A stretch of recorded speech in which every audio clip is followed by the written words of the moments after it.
Good evening and welcome to the East Lyme Board of Finance special meeting. Today is Monday, March 31st. The time is 5:30. I would like to call the meeting to order and go ahead and begin with the Pledge of Allegiance. I pledge allegiance to the flag of the United States of America and to the republic for which it stands, one nation, under God, indivisible, with liberty and justice for all.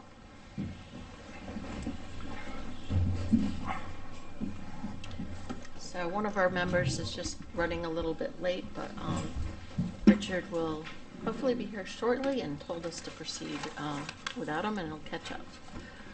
So next on the agenda is delegations, where members of the public could address the Board of Finance on any of the items on tonight's agenda.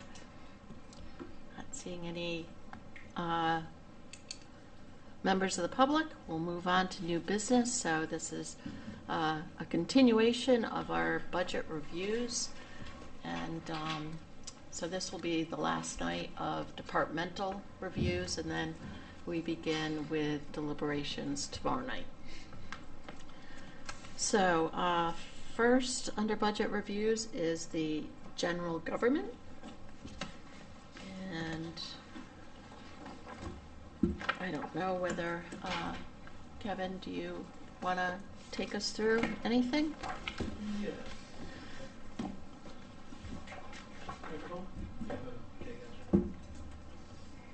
Okay. There we go. We're live. Okay. Can you give us a number? Okay, so it's a couple different numbers. So we can start out. Excuse me. Crap. Stand by. It is, I think, like 114? 114. Is that where it starts? I thought it was 118, but 114. So the problem is, we switched to a new accounting system, so I'm looking at a different number than you guys are used to. Uh-huh. Those tabs are $700, so we reused them one more year.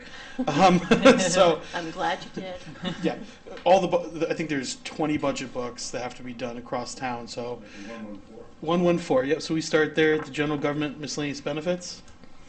I'll pull my screen up. I'm going to go in the tab selling business if they're $700. I think each, like little box was like $70, and a box lasts like 2 books, so it added up.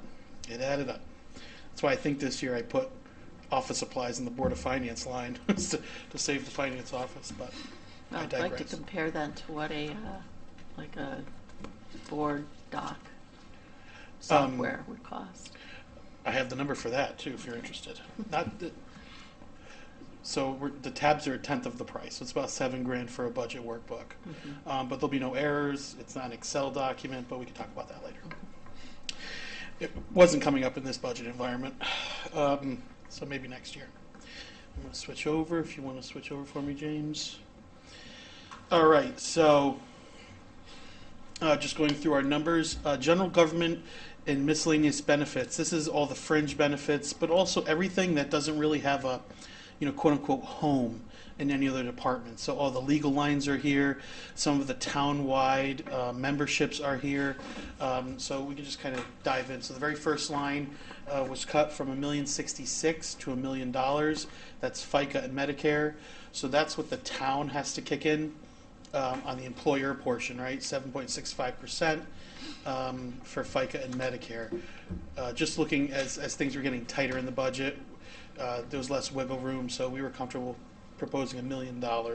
And I can show everyone where we got that number from, but depending on how tomorrow night's deliberations go, at the very end of any cuts or adjustments we make, we should look at this at the very end, because if we add staff or cut staff, that's a line we can directly impact, as well as the health and dental care line as well. So health insurance, like I said, FICA Medicare, $1 million. This current year, just so everyone knows, we are tracking about $949,000. Over the weekend, I sent a year-to-date budget projection through year end. I know it was last night, like 9:30, but it was over the weekend. So 950,000 roughly is where we're coming in for FICA and Medicare. You'll notice we budgeted 978. There's a $28,000 surplus in that account that will be plugged in other places throughout the budget. So, and the reason why we're saving the $30,000 is because we've had a spending freeze and a hiring freeze the last 2 months at least. Yeah. And so departments are making an effort not to hire or at least delay hiring in their respective departments to help us out in the operating budget. Workers' compensation, this is a contract with KERMA, and it's a flat 3%. So we put exactly, not a dollar more than what we're expecting to pay to KERMA for workers' compensation. The pension line, this line, you know, knock on wood, we have a good year in the market, but really a few different things at play here. Where's the $1 million number? So general government, 1,001,683.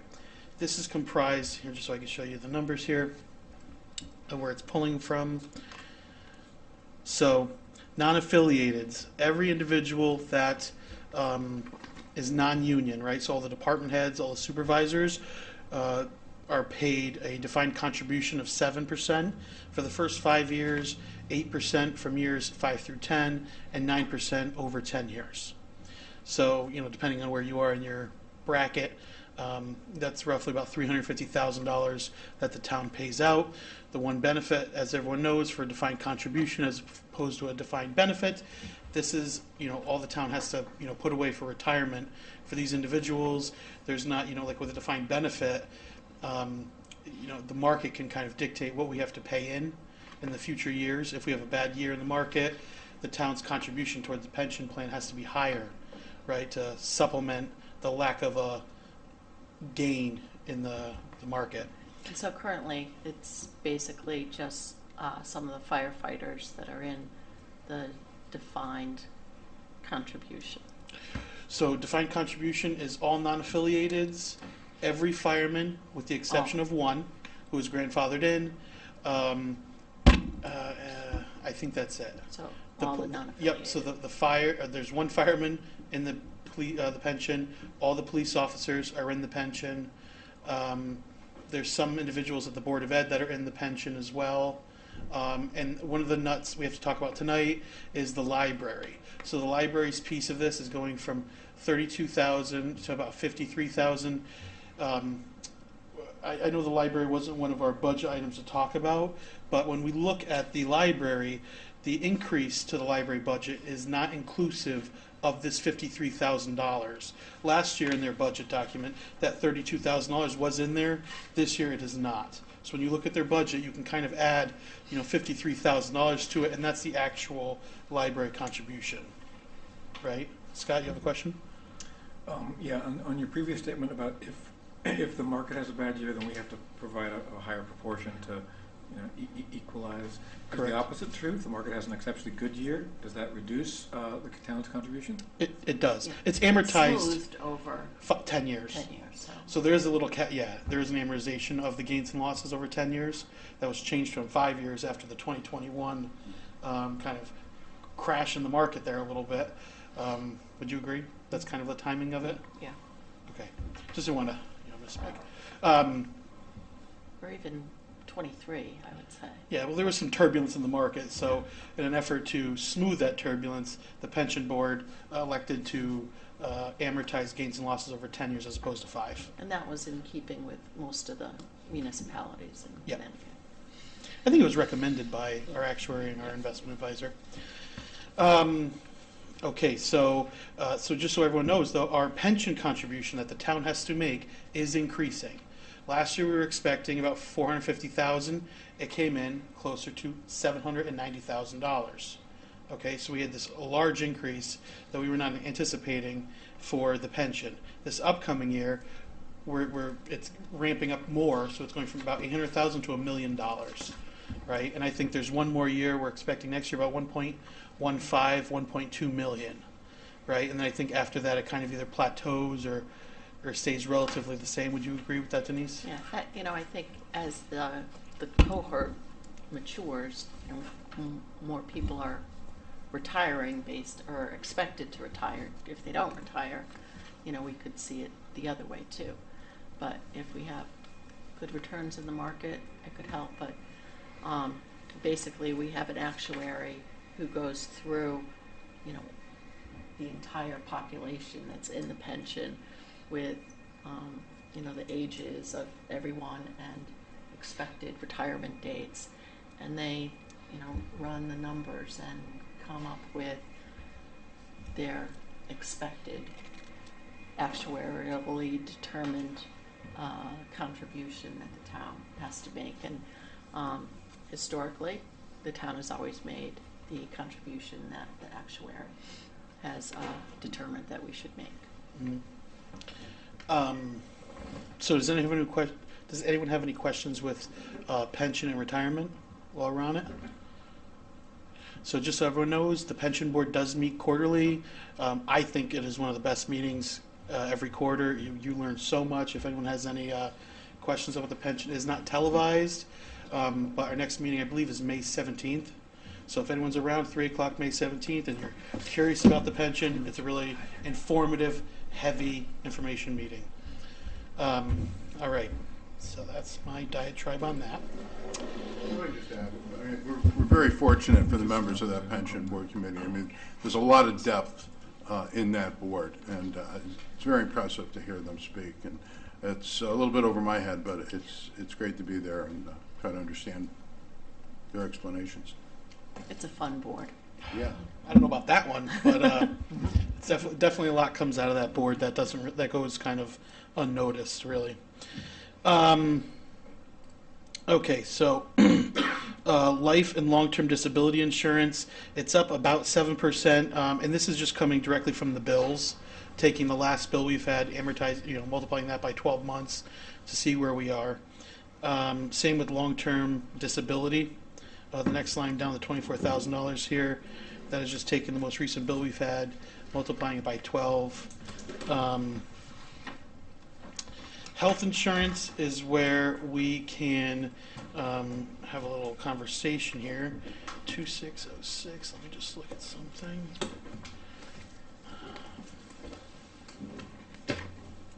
All right, so we can make an adjustment here if we'd like, or at least talk about it, or know that we have an adjustment. So when we did the budget projection, in my calculation here, we were projecting 11%. So it came in at 9%, so we can save 2% on $2.6 million, which is a substantial amount of money. So I don't know if we want to just look and see what that is now. Want to take a look? Let's back over here.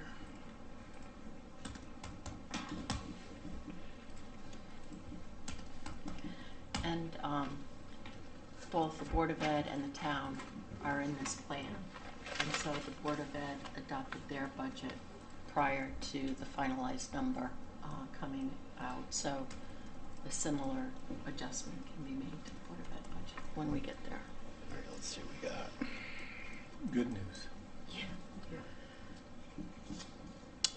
I see 2562, so I think they shaved off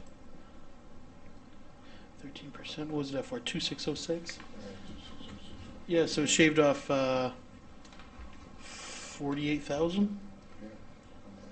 Okay, not terrible. We can drop it. We can discuss other changes to this, and I'll obviously review that just to make sure that was where the numbers are coming from.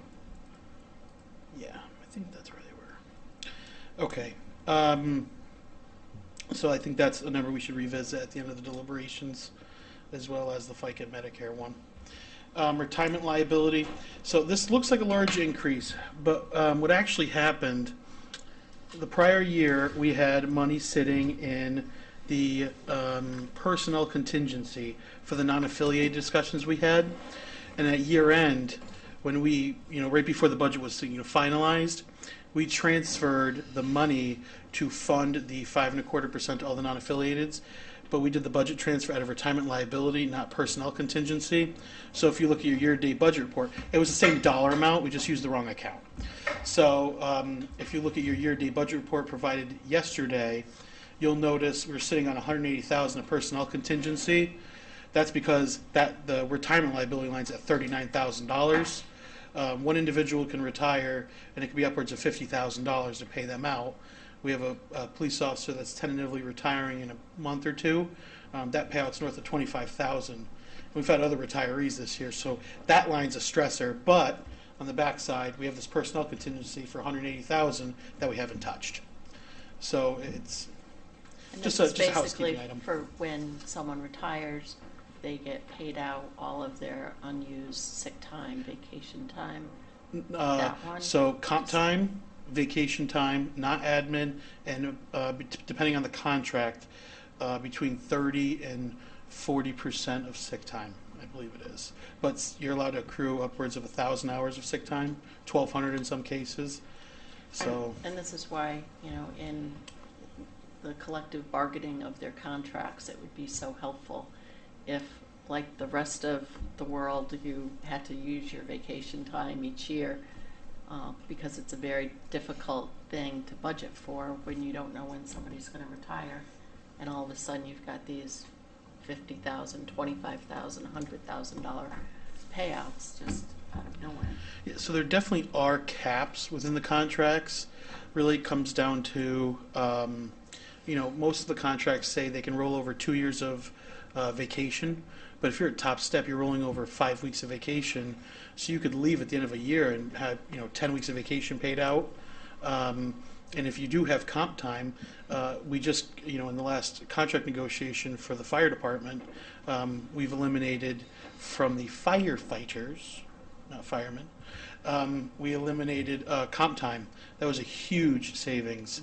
Because that was kind of a negative feedback loop. One person would take comp time, next person would fill in at comp time, and so that one shift could snowball into paying multiples of overtime. So we're cognizant of that. Plus, I think it just, people need to take their vacation time. Yeah. You need to take those breaks for. Question, please. So are you recommending, Kevin, that the personnel contingency fund of 180 is used to help partially offset this large increase? Not for so different years. So last night I provided the fiscal 23, the year we're currently in. I sent to the board a projection through year end. That 180,000 will be used for electricity, for firefighter overtime, for dispatcher overtime. There's another account. There's a few accounts that were really So not for this particular. not for this line particular item. year. So we don't. So one thing that I kind of stopped when I came here was one of my first meetings. I remember the town was rolling this retirement liability account from year over year. What really was happening was we were doing an additional appropriation a month into the budget, right? So when we had this budget's budgeted annually, as opposed to like where we have our capital projects, which are multi-year. In that instance, those budgets can roll. But this budget, from July 1, we get all the money. June 30, whatever's left rolls into fund balance. What was happening in years prior was we were taking some of these accounts and rolling them. And so it's just accounting, really, but we were kind of doing, you were asking for an appropriation for more money like a week after we got the budget. So it just wasn't, the greatest housekeeping. So we've kind of stopped that, and now we're budgeting every year for this. Does that make sense to the board? Did that kind of answer your question, Scott? You said no. Yeah. Yeah. We're going to need it in fiscal 25. Do you know what So- the current unfunded number is? Say The that again? current unfunded number for that line? It was in the millions last I checked. Compensated absences came in approximately, I think, $3.9 million. So funding $150,000 of a, roughly $3 million liability, was that like a 3%, 3.25%, something like that? In the past, let me just shut this off real quick, just in case anyone's names are in here. Unhide. That's fine, just because the number they gave us here was for 2020. I just want to know what the current one was. Yeah, I did have a compensated absences worksheet in this budget. Let me see if I can pull it up from last year. I can get you that tomorrow if you guys No, I want. just needed the number. That's all I needed. Okay, about over 3 million.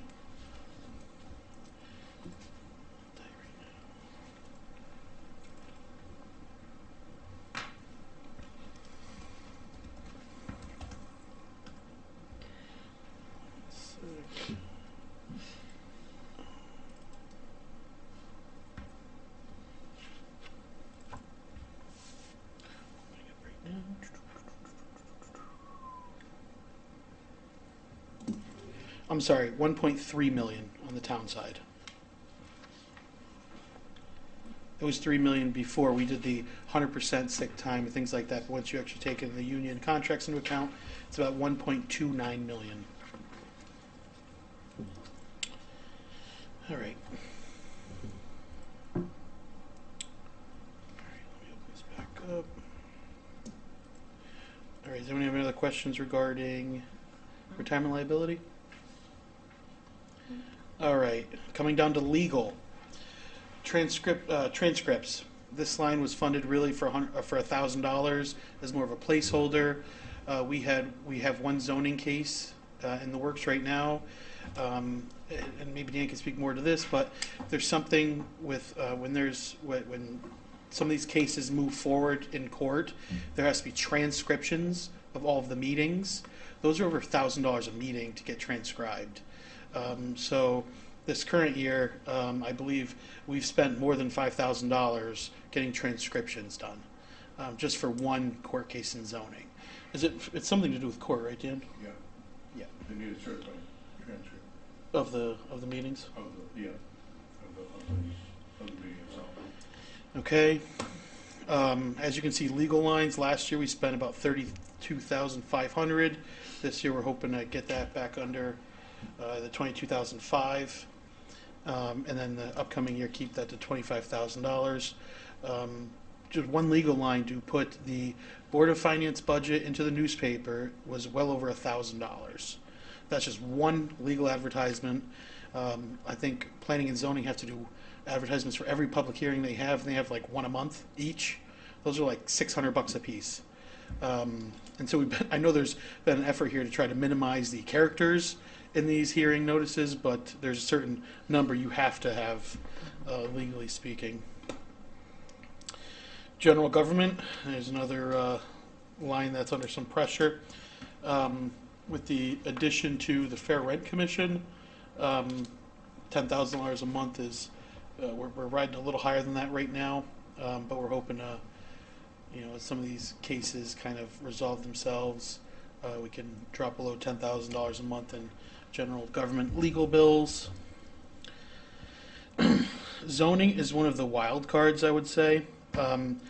One year this could be $10,000 because there's not much going on. The next year this could be $100,000.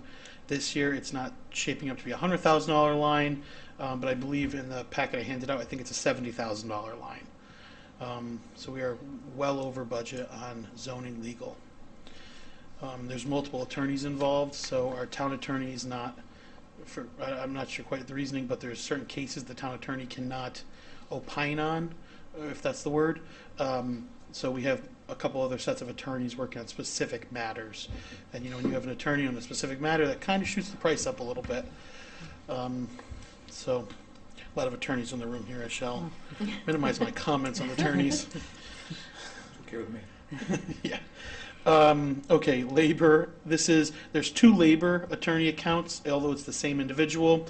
We break out town labor, which is, UPSU, general government. If there's any, labor question that we have, that's where that line is. This year, that number is a little higher because we are going into a few negotiations with dispatch, fire, and we are currently in negotiations with UPSU.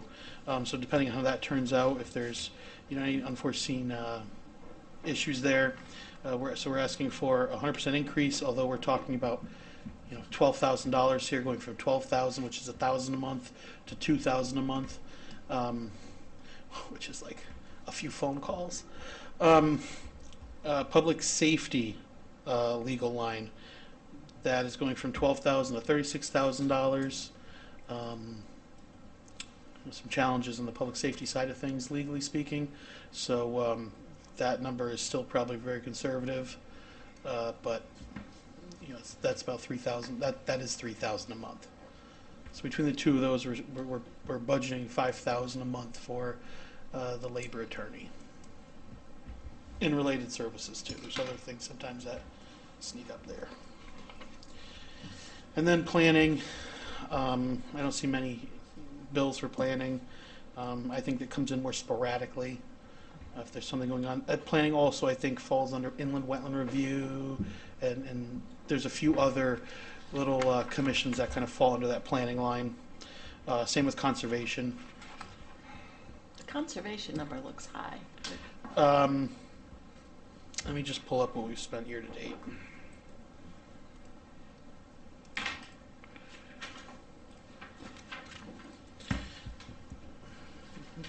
I was just wondering whether, past the Oswegatchie Hills, all of that stuff, did that come in there?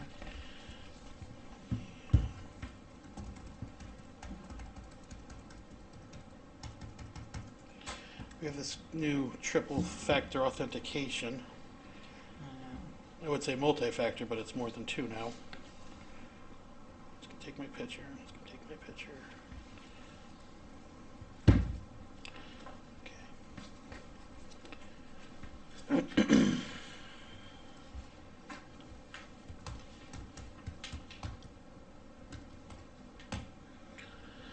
Okay.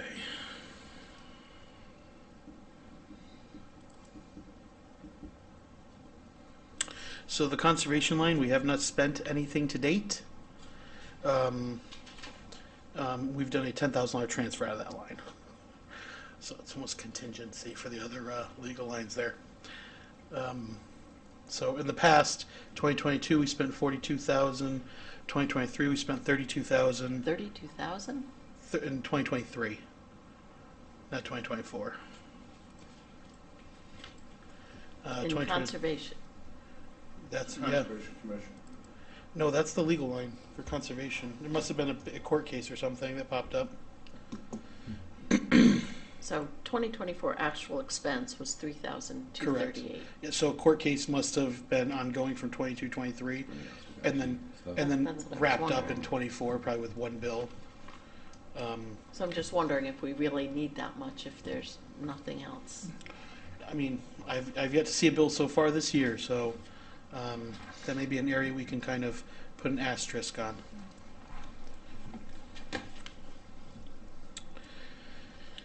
Planning, let me just look that up while we're in here. Planning legal fees, we're at 3,500 so far. And then just so everyone knows about zoning, where we are for zoning. I believe I have to do a transfer next week. Zoning is at 50,000 right now. So with the last bill we just received, I don't think it's been paid yet. Yeah, we just received a bill last week. Few bills. So yeah, in the last month we had 15,000 for zoning in a month. So like they creep up quick. All right. Does anyone have any questions with any other legal line? Okay. All right, and then next is 115 in our books, services to the community. Oh, we're not done with general government's got like one more section. If you flip it over one page, it should have services, contract operations. Does everyone have that? Oh, Okay. yes. It's only a few accounts, but no account forgotten.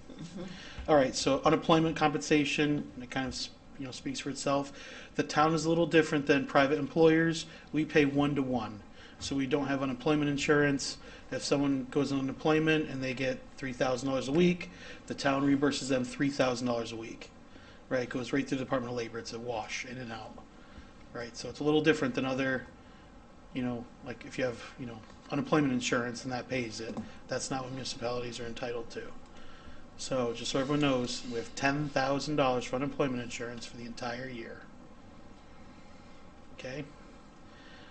So evictions, moving and storage, I'm not sure if everyone's aware, but the town is responsible for evictions and moving the materials out of those premises.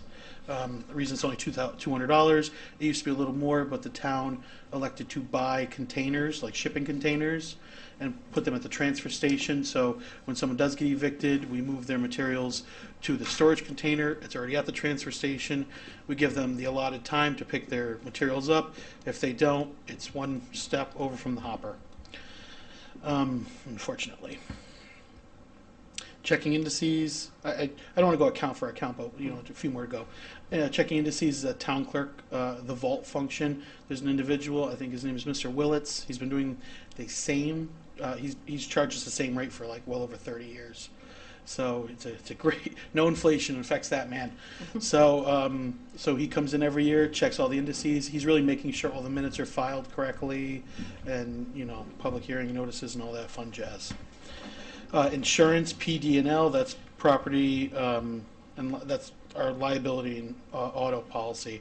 It's projected at 3%, but as we add to the fleet, so when you hear someone saying, oh, I'm getting a new car, I'm getting this, that is on top of the 3%. That's why we're a little higher at 3.5%, right? Just so everyone knows there. Cybersecurity insurance, $10,000. The Board of Ed just went out for cybersecurity insurance.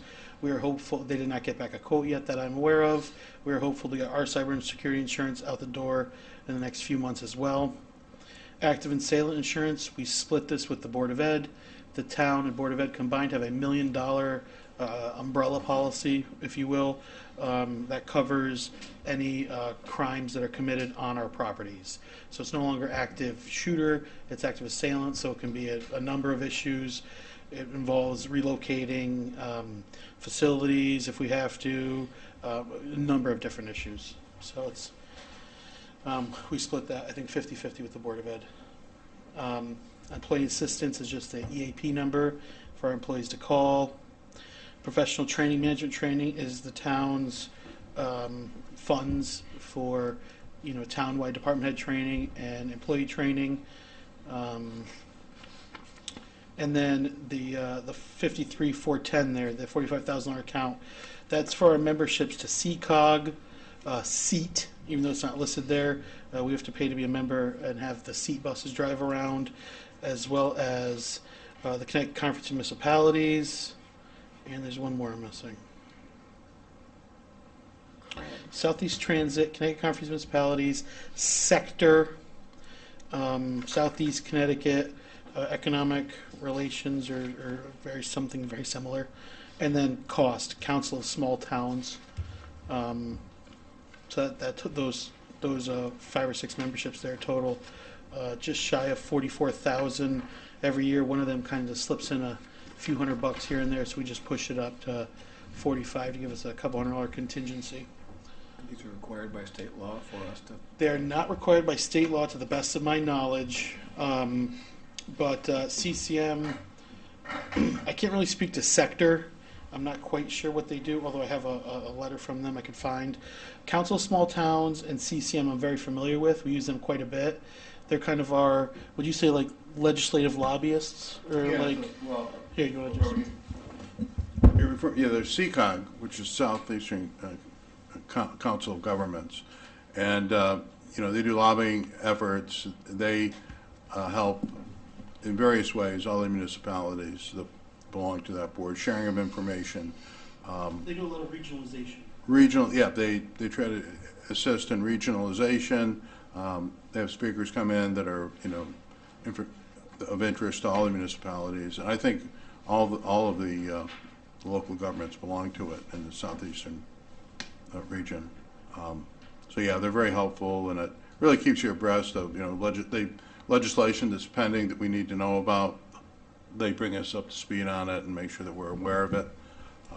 That was very important this last year with the changes and, you know, how property is assessed. There was legislation on that that was important, that, you know, we speak out and lobby. They lobbied in directions that were helpful to the municipality. So, you know, these are important. GFOA doesn't charge?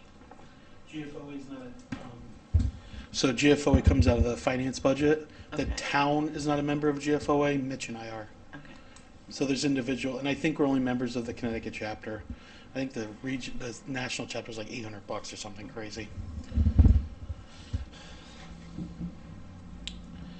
All right. So now we could, No. if anyone has any questions, we can go to the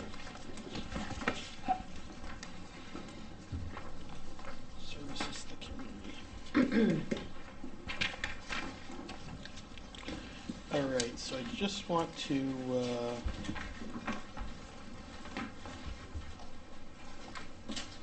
so for everyone at home, I will get this uploaded to the website tonight. Just trying to pull up.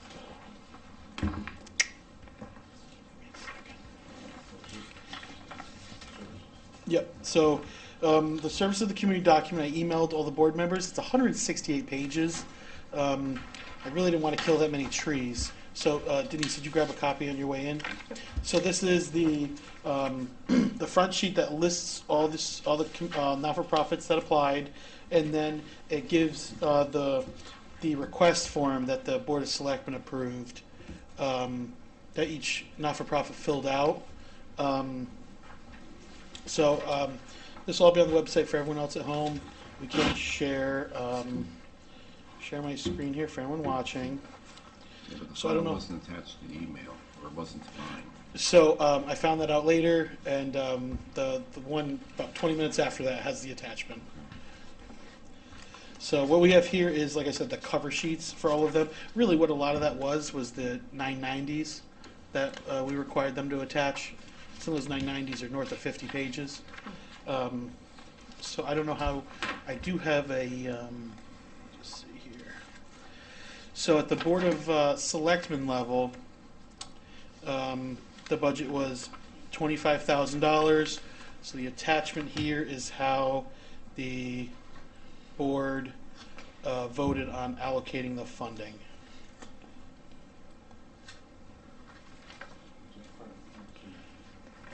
I think it might be in your budget book, Dan. Take a look at.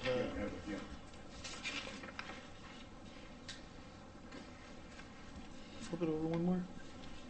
So in just some history, this number had been last year over $40,000, and the Board of Finance had a discussion of, you know, is this really the right thing to do, to be taxing our residents in order for us to make charitable contributions? So obviously, you know, we want to support things in town, but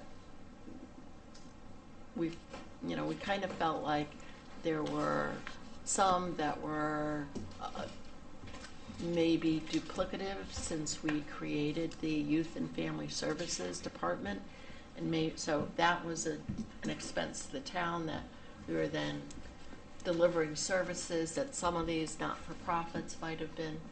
And so what we did was say, we don't want to pull the rug out, but let's cut the $40,000 to $20,000, and then bring it back to the Board of Selectmen to really take another look, because I think the number of entities just kind of kept building over the years, and nothing dropped off. And so we asked the Board of Selectmen to take another look at it, and also to define a policy. You know, who should we be donating to, and what are the parameters, and what, rather than just have oh, someone's asking for money, let's give it to them because they're a not-for-profit in town. We did adopt a policy, and I don't have it here in the packet. I can find that tomorrow and have it emailed to the board. But we did adopt the policy the night that we deliberated on what the amounts should be. And it was a pretty interesting deliberation and kind of asking these organizations to submit the paperwork here. Like, the first question, are you not-for-profit? Some individuals put no, and then during the questioning phase, we said, okay, but you attached a 990. Or, are you sure about that? Because I found your 990 online. So all these organizations are 990s. For the most part, I don't believe I didn't look at it, but we've been doing it, the Student Government Scholarship. I think that goes to a 990 though, like the Parent-Teacher Conference, the PTA or something like that. But, And so. why isn't that in the Board of Ed budget? Which line item? The student scholarship. The $1,000 for the EL, because I think that's the Board of Selectmen that gives that out, correct? Yeah, I think that's a scholarship awarded by the Board of Selectmen to a worthy student, and there was a criteria for it. And, It just kind of strikes me as something that the Board of Ed would administer. I don't know. I think the Board of Selectmen It- votes on who to pick or something. Yeah, there's a criteria, and then we vote on who receives that scholarship. We view ourselves as another entity that would, like to reward a student that meets the criteria. And it's been done for many years, but certainly not, essential, but I think it's a good message for the board to send.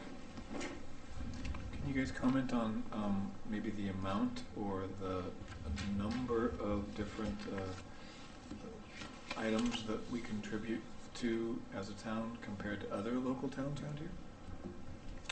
I really don't have a sense of what other municipalities do in the way of contributing to, local organizations. What we did, let's see, when we get it back up, we did identify some areas that really belonged, we took it off, and like the historic properties. If you have that Yeah, screen. sorry. Okay. Let's do a little bit That of and it. the cemetery. Yeah, so some were moved. Just trying to pull it up, sorry. Okay, no, that's So, fine. yep, so we moved 4 There we organizations go. out of here. We moved the East Lyme Cemeteries. We moved the East Lyme Historical Society.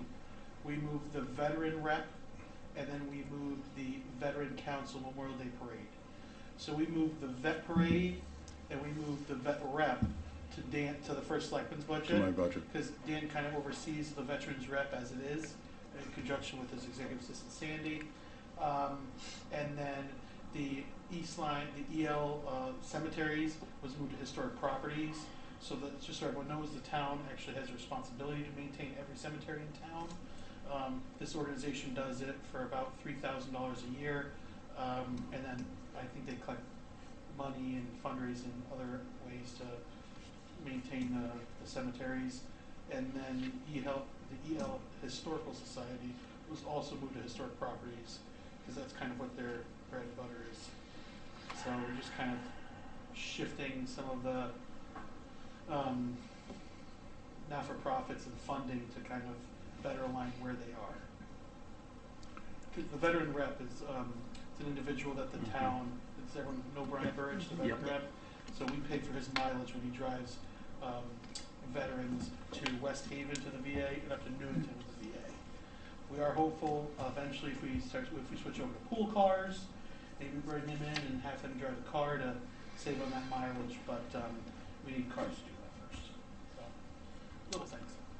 And we deliberated and tried to find a fair way to divide up the money. I'd have to look at the notes of how we finally ended up doing it, but we tried to give a percentage to each entity that was requesting it, a percentage of what they had requested.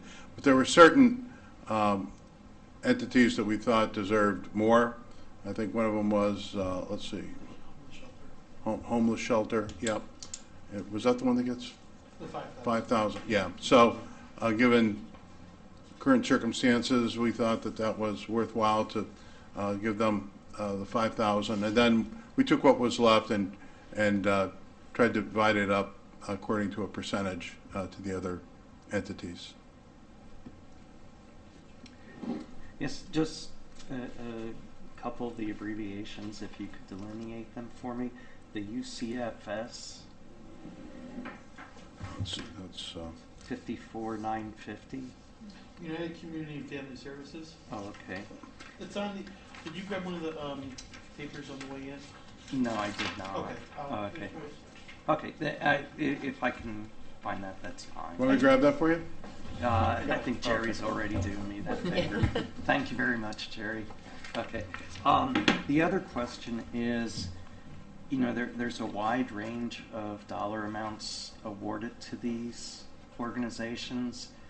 Is that detailed in your protocol that you mentioned was voted on the night that you also divided the funding? So we identified a process for, first of all, applying, for the award, and that's part of this packet.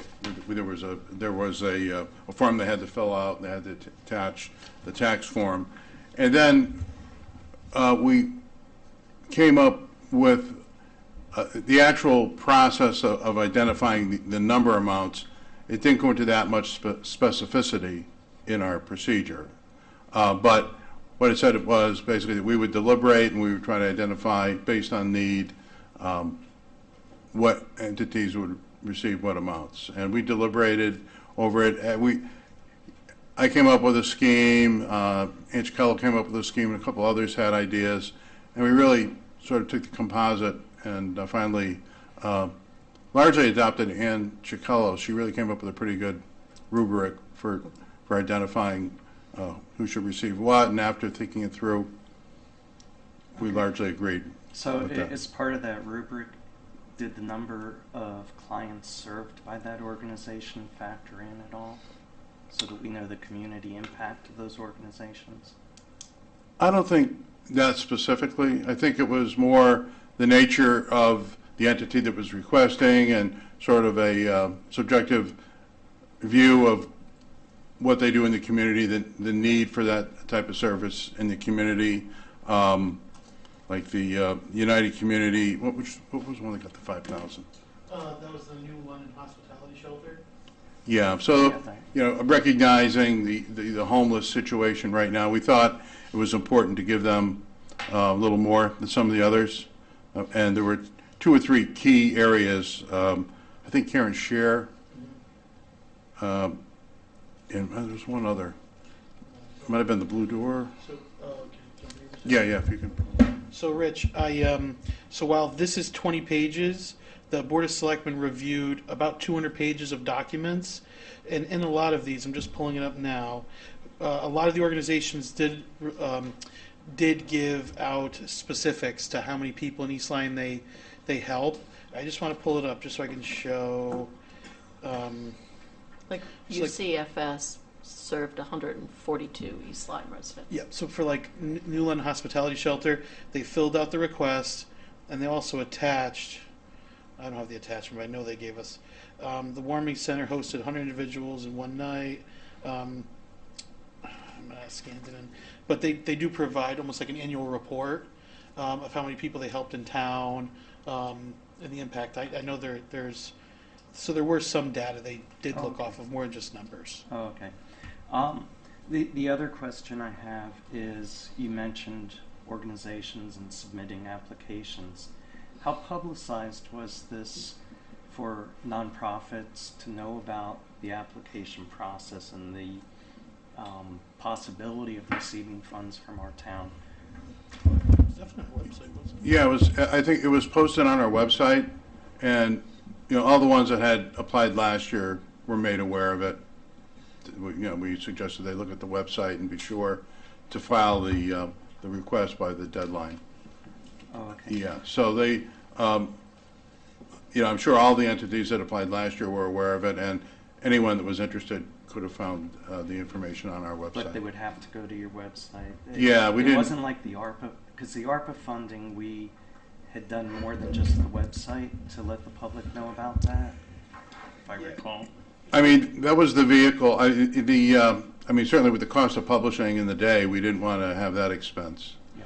And those that were interested, I think it was word of mouth and common knowledge of those types of entities that there was a process. And Plus, I think it's a little different, like there was this bucket of federal money that, right, we did, you know, right, and we as didn't have opposed to make sure that we, Yeah.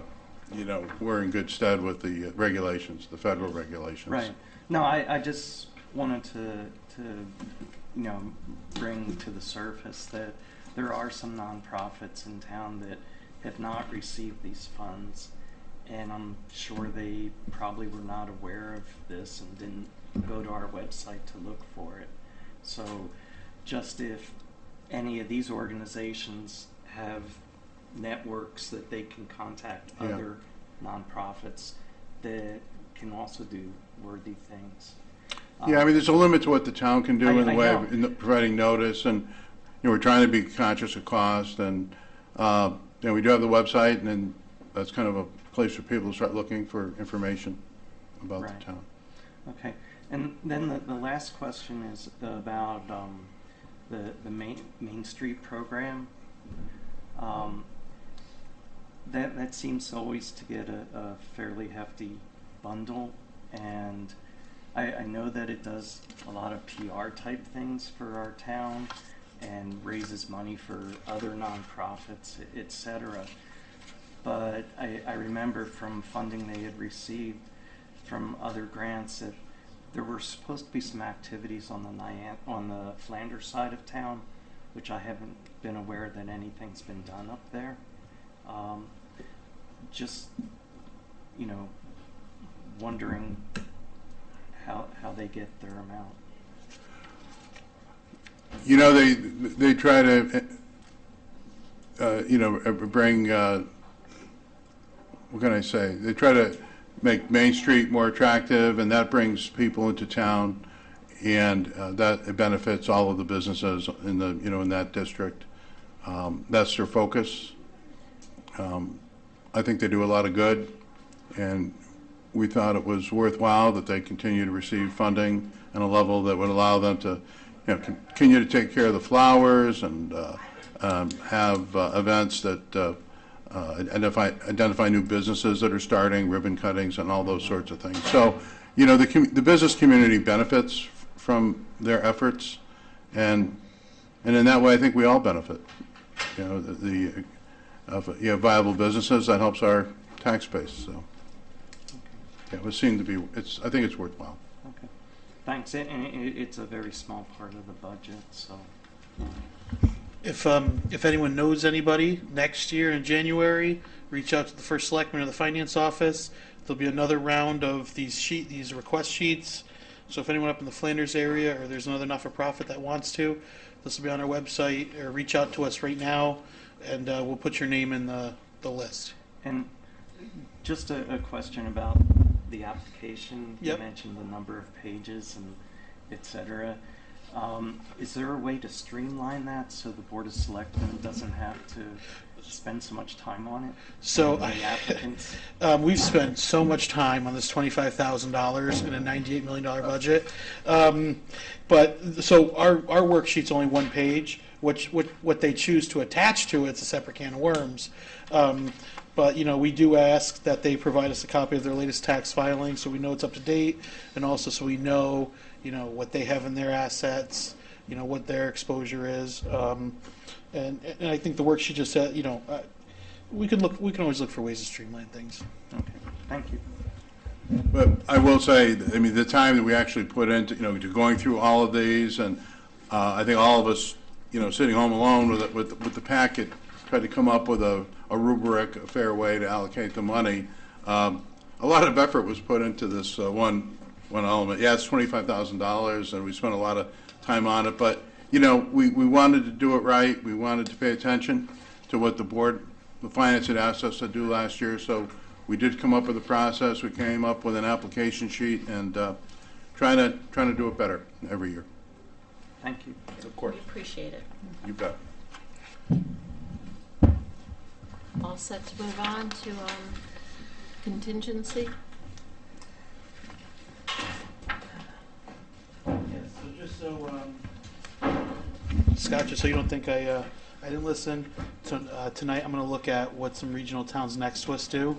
and tomorrow I'll call the finance offices and see if they have similar, services to the community line or how they handle things like this.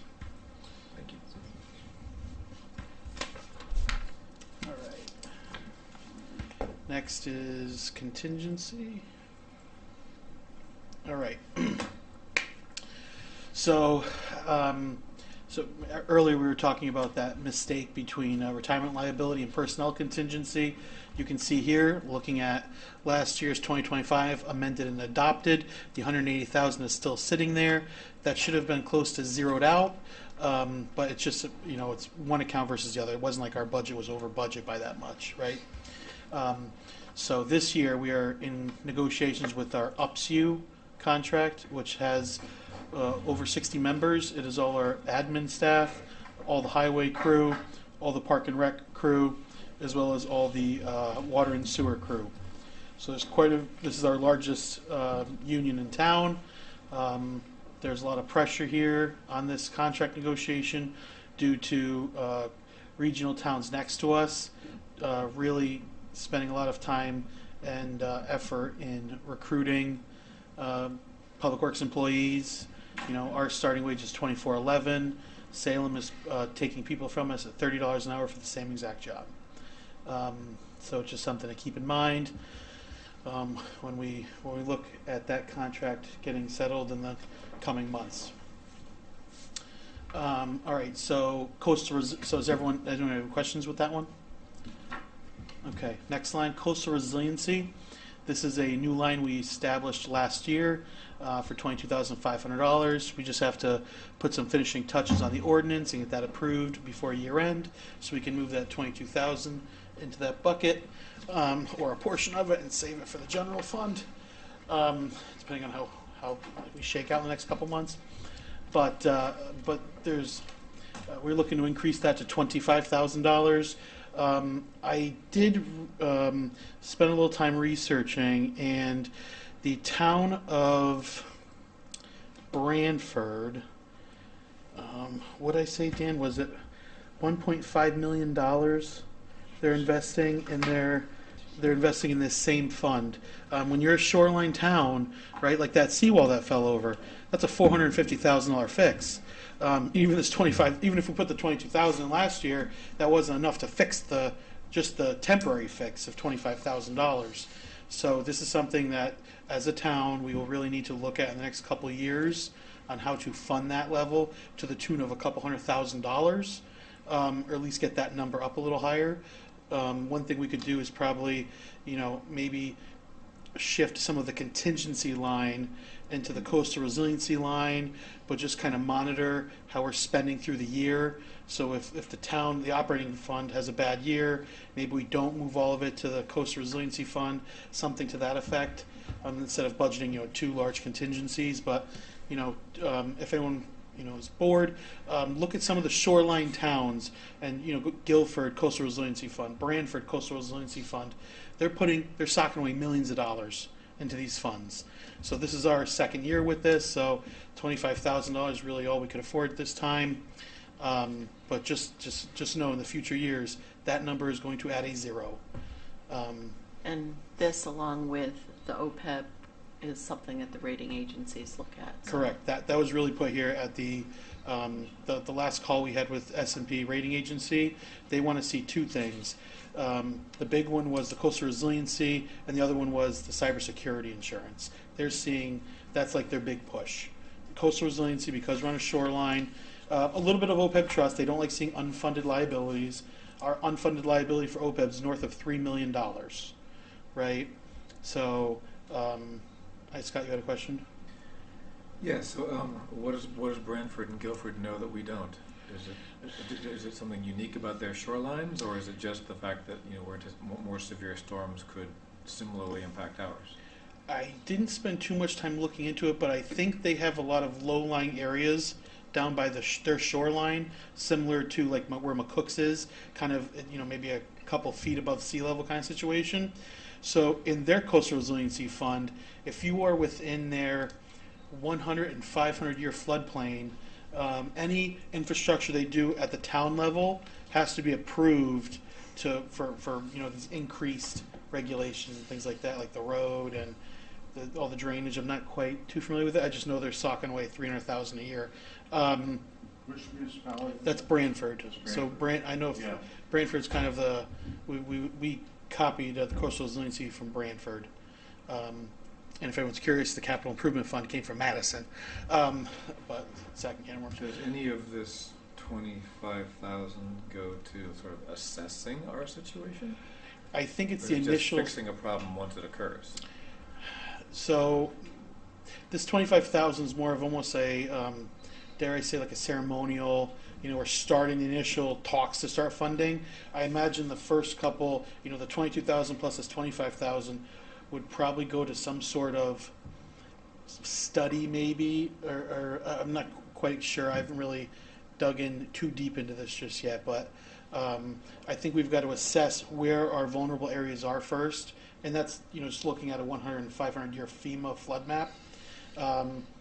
And maybe DEEP has some resources. Yeah, There was a study, and I can't, some time ago, I remember seeing a study that was done that it was sort of assessing our vulnerabilities, being a coastal town.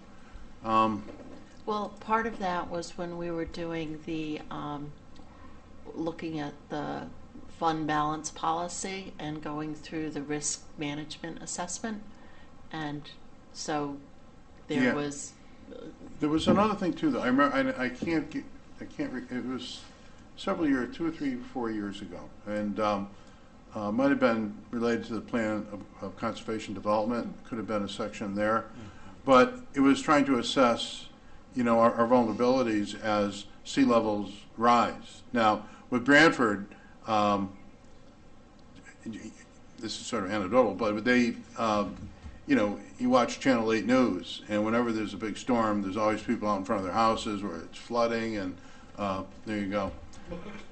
Is that McCook's? no, this is I was going to say, yeah, but yeah, we'll see that. But low-lying yeah, area. they get whacked pretty regularly, and so they really understand that risk. We've been more fortunate here. I don't know if it's because we're closer to Long Island, that breaks there's a greater space between Branford and Long Island, I think, and more time for the waves to accelerate, and so we've been fortunate in a lot of ways, but nonetheless, it's really important that we start to have some money stashed away for the rainy day, and year after year, hopefully we won't need it, and it can start to build up, so we have that reserve. So UConn, I guess, partnered with Branford, or Branford partnered with UConn, the Connecticut Institute for Resilience and Climate Adaptation, and published a 4-page little, what do you call this, a white paper, I guess, on just, what Branford is doing to remediate the issues, and how they're using the funding. So I can share this with the board. But I thought it was pretty interesting. So back in 2019, they allocated $1 million from its general fund to seed this Coastal Resiliency Reserve Fund. And then just recently, and what I was just reading, they started setting aside $300,000 a year. So on top of that, to fund it further. So just something to keep in mind here. So. All right, let's go back to contingency. Let's talk about something positive. All right, so we talked about kind of the formulation, the foundation there of the Coastal Resiliency Fund and funding that. OPEB Trust. OPEB Trust, for people that don't know what OPEB stands for, it's Other Post-Employment Benefits. So when individuals retire, individuals after a certain date that's long since passed, but the town pays for pretty much everything medical related. So there's a couple individuals in town that can, retirees that get their co-pays paid for. What's it called when you go to get prescriptions? The little copay for prescriptions. Everything that when you go to a doctor, you're like, okay, here's $15. The town pays for that. Overall, across all of our employees, our actuary determined that's about a $3 million liability over our lifespan. So we've been just paying it as you go. we pay as we go. It has dropped significantly. I think when I started here in 2022, the number was north of $5 million. So it has been dropping rather drastically. So we're hoping for another large drop in the next year. Okay, so if we're good with those two, the last but not least, the town's overall contingency this current year, it was $250,000. We are looking to increase that to $300,000 just as the budget grows, really. Contingencies should be about 1%, or this particular contingency about 0.5% of the overall budget. So when we look at, say it's a $100 million budget, we're budgeting $500,000 for overall contingencies. It's about 0.5%. I don't know what else to say. Okay, any questions on contingency? Yes. I remember last year as we started the Coastal Resiliency Fund, and it's nice to at least have that as a mark in the sand, so to speak, that we are at least creating this fund and we're building it. Last year I had also brought up the Open Space Fund because we had used some of that to acquire, or pretty much all of it, to acquire open space. Correct. And I think that's an important thing that we need to also at least put a mark in the sand on, that out of the, as we talked about services to the community, that $25,000 was a very, very small amount of our $98 million budget. The $25,000 for the coastal resiliency is also a very, very small amount. I think we need to at least have a marker for the open space so that when properties do become available, we're in a position to be able to acquire them. We have a line item? We do not. With the board, we could put one in. Right now, we have about 20,000 in open space because we took 200. Best of my knowledge, 200,000 of the 222, I think it was at the time, from the open space account to buy the Brainerd Road, Oswegatchie Hills, and what was the third part? Hathaway Farms. I would just say I want to see a real policy around that too, because not only does that cost money, but it also takes property off of the grand list. So it's got to be a very thoughtful. Oh, it deserves a large discussion. Yeah. It's the only way we can really, address the growing tax burden each year is if we can grow the grand list. Can't argue with that. That's, Yeah. That's how it works. But there's ways. Yeah, but Yeah. So while we're on that subject, I mean, there's ways to grow the grand list, and you can't forget about the personal property tax part of the grand list, and the more that you can attract businesses and have inventory, that helps improve the property that can be taxed. So, you really need a policy. You need to be mindful of how you develop that tax base. One of the things that I want to focus on is sewer capacity. And I want to look at the long term. I may have mentioned this before, and if I did, stop me. But, I really want to look at the long term, not just 5 or 10 years. And, 50 years down the road, where are we going to be? And the only way to really solve that is to expand the plant out in New London. And so I intend in the next month or two to invite Waterford, New London, Old Saybrook as well, Old Lyme, to a meeting. I'm happy to host it here to talk about what can we do long range to provide long-term solution to sewer capacity. And that allows for the best type of development, mixed-use type of applications. We have businesses and increasing places for people to live. So I think we really need to look at that. I want to focus on it, and I think that'll help solve some of the problems. It is a regional thing, because Old Saybrook their capacity goes through East Lyme, right? They would have to cross the river. They would have to. I don't say Old Lyme Well, Old Lyme does. Excuse me, Old Lyme. Old Lyme, yeah. But Old Saybrook has a big problem with sewage. And there was some talk at one point, would there be a way for them to connect into, where Old Lyme terminates, and be part of that system? They'd have to cross the river, but that's something that is not impossible to do. And if they're, but it might be something they'd be interested in, and I would at least want to invite them to the discussion. I think that's important. It's a regional solution, and it's big numbers. 50 million to expand the plant, but you divide that between the 4 municipalities. Maybe for what it's costing us to fix one well, to cure one well from PFAS exposure, that might be enough to buy long-term solution to the sewer capacity. If it was 15 or 20 million was our share long-term, that might be something we'd want to consider. So, enough about the sewage. All right. Thank you, Water and Sewer Chairman. So thank you, Water and Sewer Chairman. No, I never thought it'd be so interesting. I never knew anything about it before I get into it. All right, so are we good to move on to Finance Department? And we have our Finance Director to talk about the finance. Alrighty. Number? 118? No, Finance Department. 118. 118, I was right. Okay.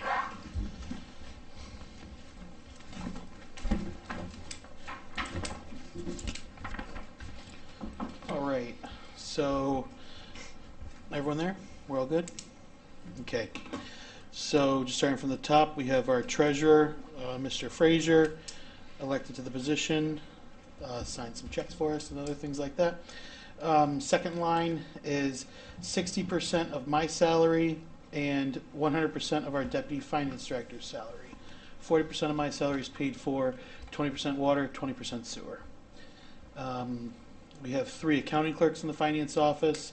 We have a payroll clerk, an accounts payable clerk, and an accounts receivable clerk. We also have an accountant to assist in month-end and year-end reconciliations for the tax and bank recs and other projects we have in the finance office. We are cutting back overtime as we create efficiencies in the finance office and bring new software online. We are able to realize some savings there with time, and our hope is once we go live with ADP the next year, we will be able to further realize savings in wages once we are caught up with our audits and have all the accounting systems rolled out. Currently, we are about halfway through Munis implementation, so we are live for general billing, accounts receivable, and accounts payable. Payroll is out of our old account system. That will be migrating over to ADP come July 1st. Also July 1st, utility billing will no longer be in our legacy accounting system. It will be in the new accounting system. So there's a lot of changes here in the finance office with respects to accounting software. You'll notice there is a jump of 76% in the finance office accounting software line. That is because we are paying for the old accounting software. We have to have that for a few years while we migrate the information over, and also there's Connecticut laws on record retention. We are paying for we're paying for MCSJ, our old accounting software. We're paying for Munis, our new accounting software. We're paying for NovaTime for the year for our currently sunsetting time and attendance, and we are paying for ADP. Next year we should be able to drop NovaTime, which is about $28,000 savings, and that year or the year after we should be able to drop MCSJ, which is an additional $20,000 or $28,000 savings. So, oh, and I forgot to mention we did add Sage fixed assets to our listing in the prior audit. I think it's mentioned there in the narrative. I think it's only $2,000 or $3,000. We're splitting it with the Board of Ed, but just so everyone knows, during the most recent audit we've had, there was a computer downstairs that hosted our 1995 fixed asset database, and it crashed. And it crashed so long ago that We weren't able to recover it all, so Mitch Nixon in my finance office has been recreating the town's fixed asset listing for the last, I don't know, about a month and a half. So we got it up to speed. We will be making a prior period adjustment on our financials to account for some assets we can't find, or just the poor naming convention of some of them. So a little bit of a diatribe there, but just so everyone knows the situations sometimes over there. Kevin, there's no way to sort of download all the information off of MCSG and just... So the second, we probably could do something like that, but there are so many screens and programs. My only concern is I would like to get Munis and ADP up and running to where, you know, we could download everything, but if there's one program or one screen that doesn't download in this, you know, master downloads file, and we don't have access to that system anymore, that information is gone. So I think if we give, I mean, we sign yearly contracts with them, and the contract expires in February, so we're on the hook until next January 31st anyway. So by then we might be able to drop it.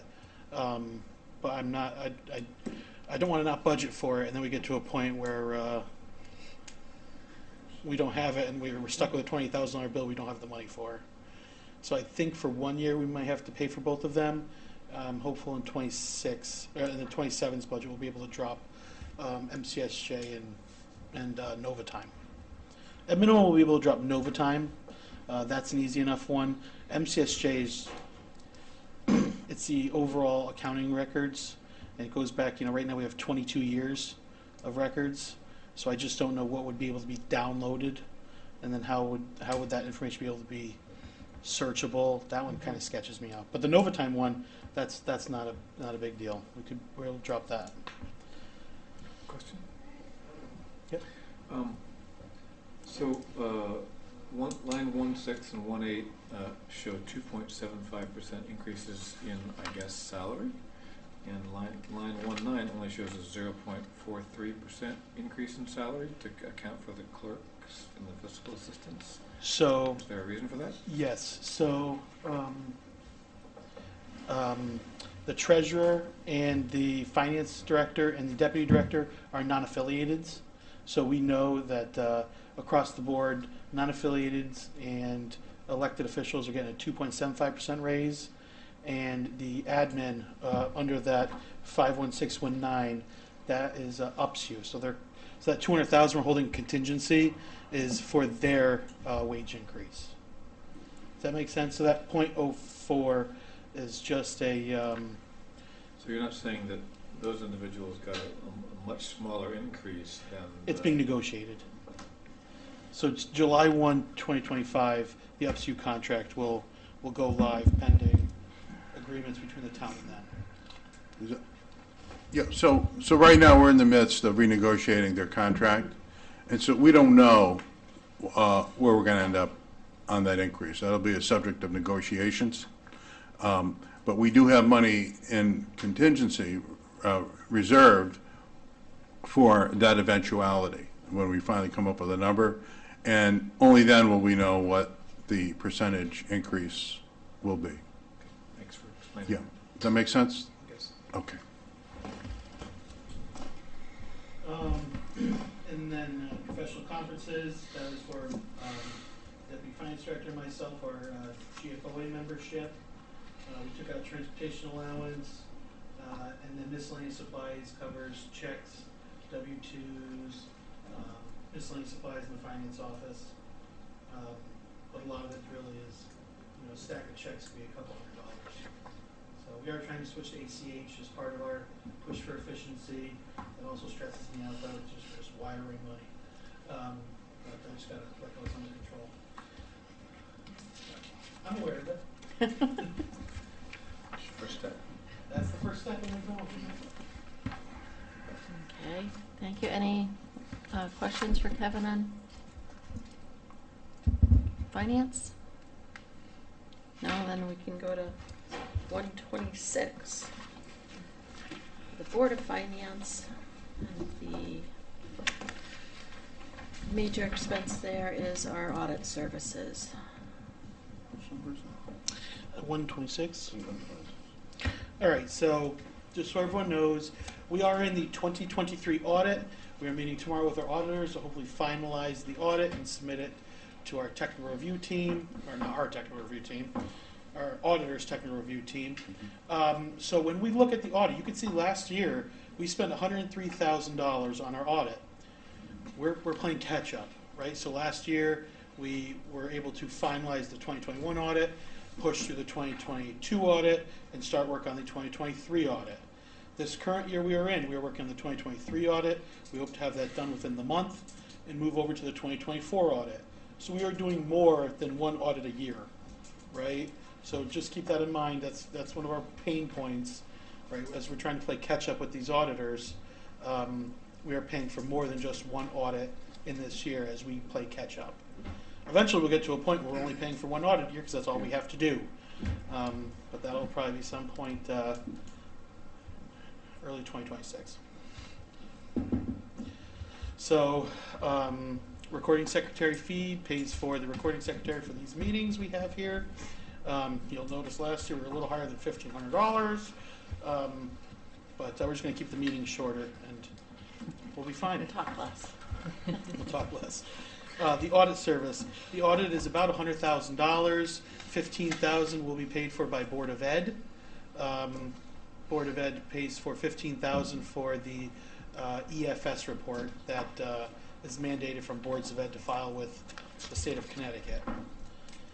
And then, like I said earlier, those tabs aren't cheap, and so we're proposing to put $1,000 in to the Board of Finance line to pay for those tabs and the books. So if we increase it to $7,000, we can get away from the books and go to an electronic version, but that's one more thing I have to implement. So it's a catch-22, but I'm willing to do it. Does water and sewer pay anything on the audit, or they get billed separately? Or? They do. They pay, I believe, right around $10,000, but as I mentioned, we paid $104,000 last year, so that was kind of my cushion if we had to do any out-of-scope work. That $10,000 difference. Nice catch, Paul. It's a nice catch. You caught my contingency within the audit line.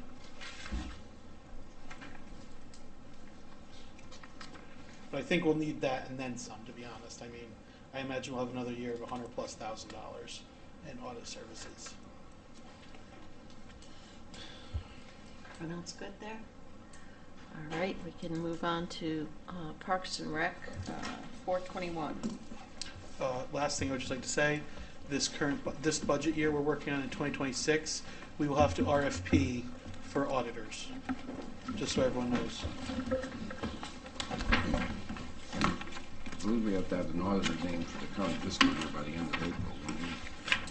You have to name your auditor within 60 days of the fiscal year end. We have our auditors, I believe, through 2025. Hmm? We have our auditors through 2025 already. I think we just did the appointment of the auditors in January? I feel like we just did it.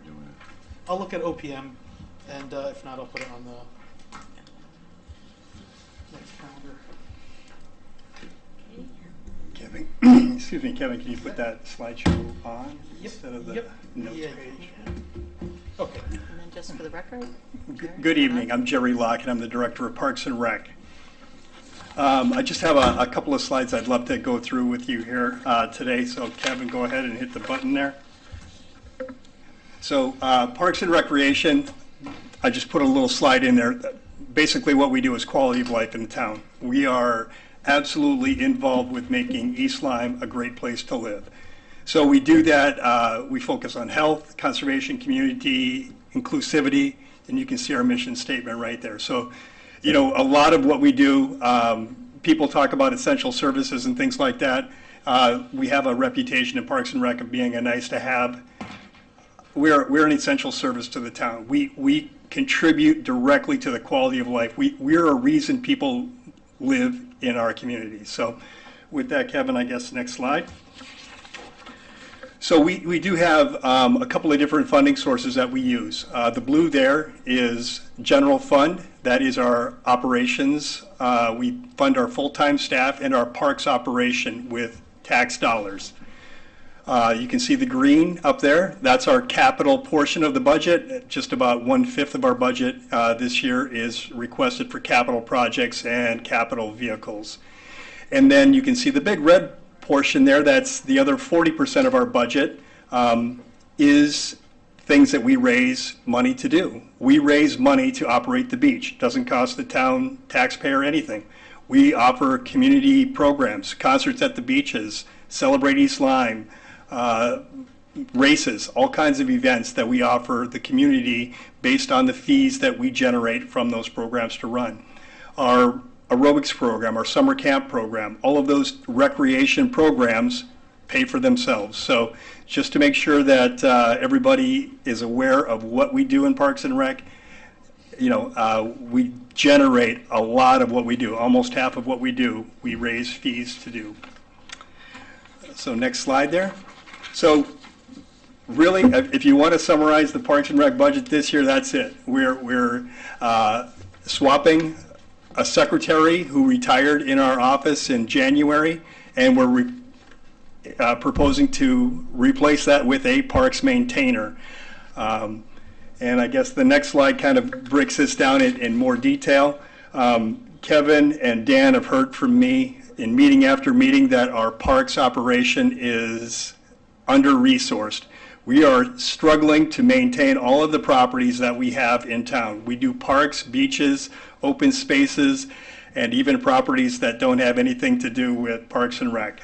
Historical properties, town hall, the community center property, public services, or the public safety building, lots of emptying trash on Main Street. We're doing stuff all over town, and we need people to do that.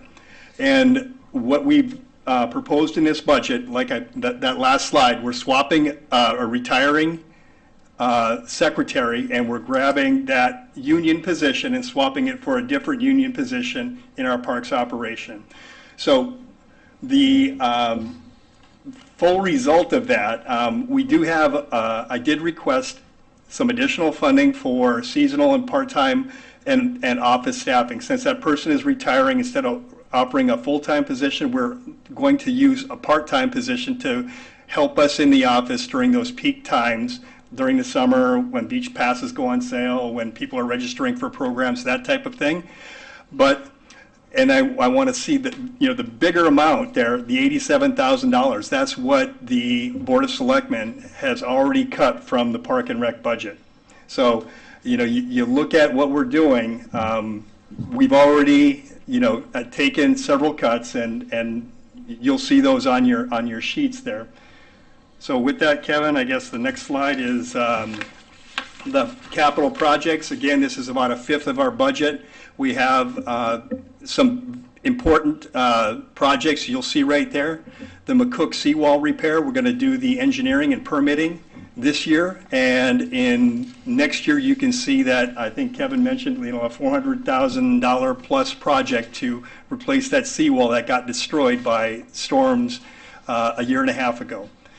So Peretz Park field renovations, we have a couple of ball fields out there that are in dire need of renovation to make them safe, playable areas. Those of you who are unfortunate enough to go on the parks tour got treated to a tour of some less than desirable restroom facilities at Peretz Park. This is a place where thousands of people go on the weekend, and having adequate restrooms available is an absolute necessity. So we have some money in this year's budget to do the design on a building, and again, next year we'll be coming in looking for money to actually construct that building. A park improvement program, that is something that we're setting aside money to maintain parks in the way that they need to be maintained. So everything from purchasing picnic tables and grills replacements, goal replacements, a new fence at a park, or a new roof on a concession stand or a park building, shower towers at the parks, a new piece of playground equipment. Those are things that are kind of smaller projects that we lump into a capital project to maintain those parks and continue to deliver the services and the facilities that the community expects.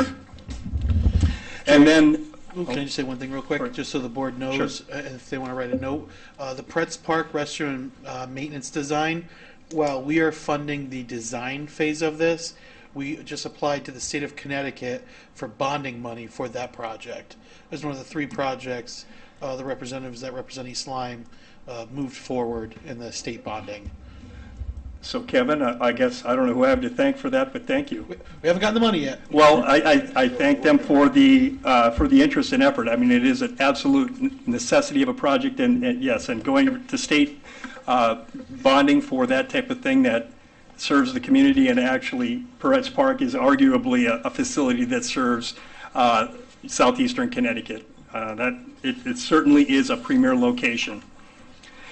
Right, and the next slide, I think, is just our vehicles. You can see there, we don't have any new vehicles. We have replacement vehicles, replacement pickup for parks, replacement infield groomer, replacement chemical sprayer, replacement landscape trailer.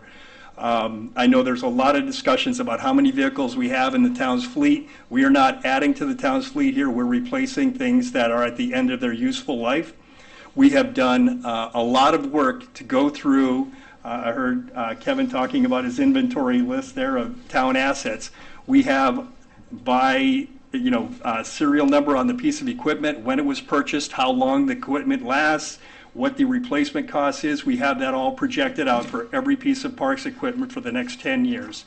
This year, we've got these 4 pieces of replacement equipment, and those are all, I would say, essential to our operation to make sure that our parks crew can continue to do the best they can to maintain those facilities. And then the final slide that we have is the 10-year projection, and just those big projects that are coming down the road, the more significant ones. Certainly the McCook seawall and the Peretz Park at Bridebrook, we already talked about those 2. Also, Darrow Pond.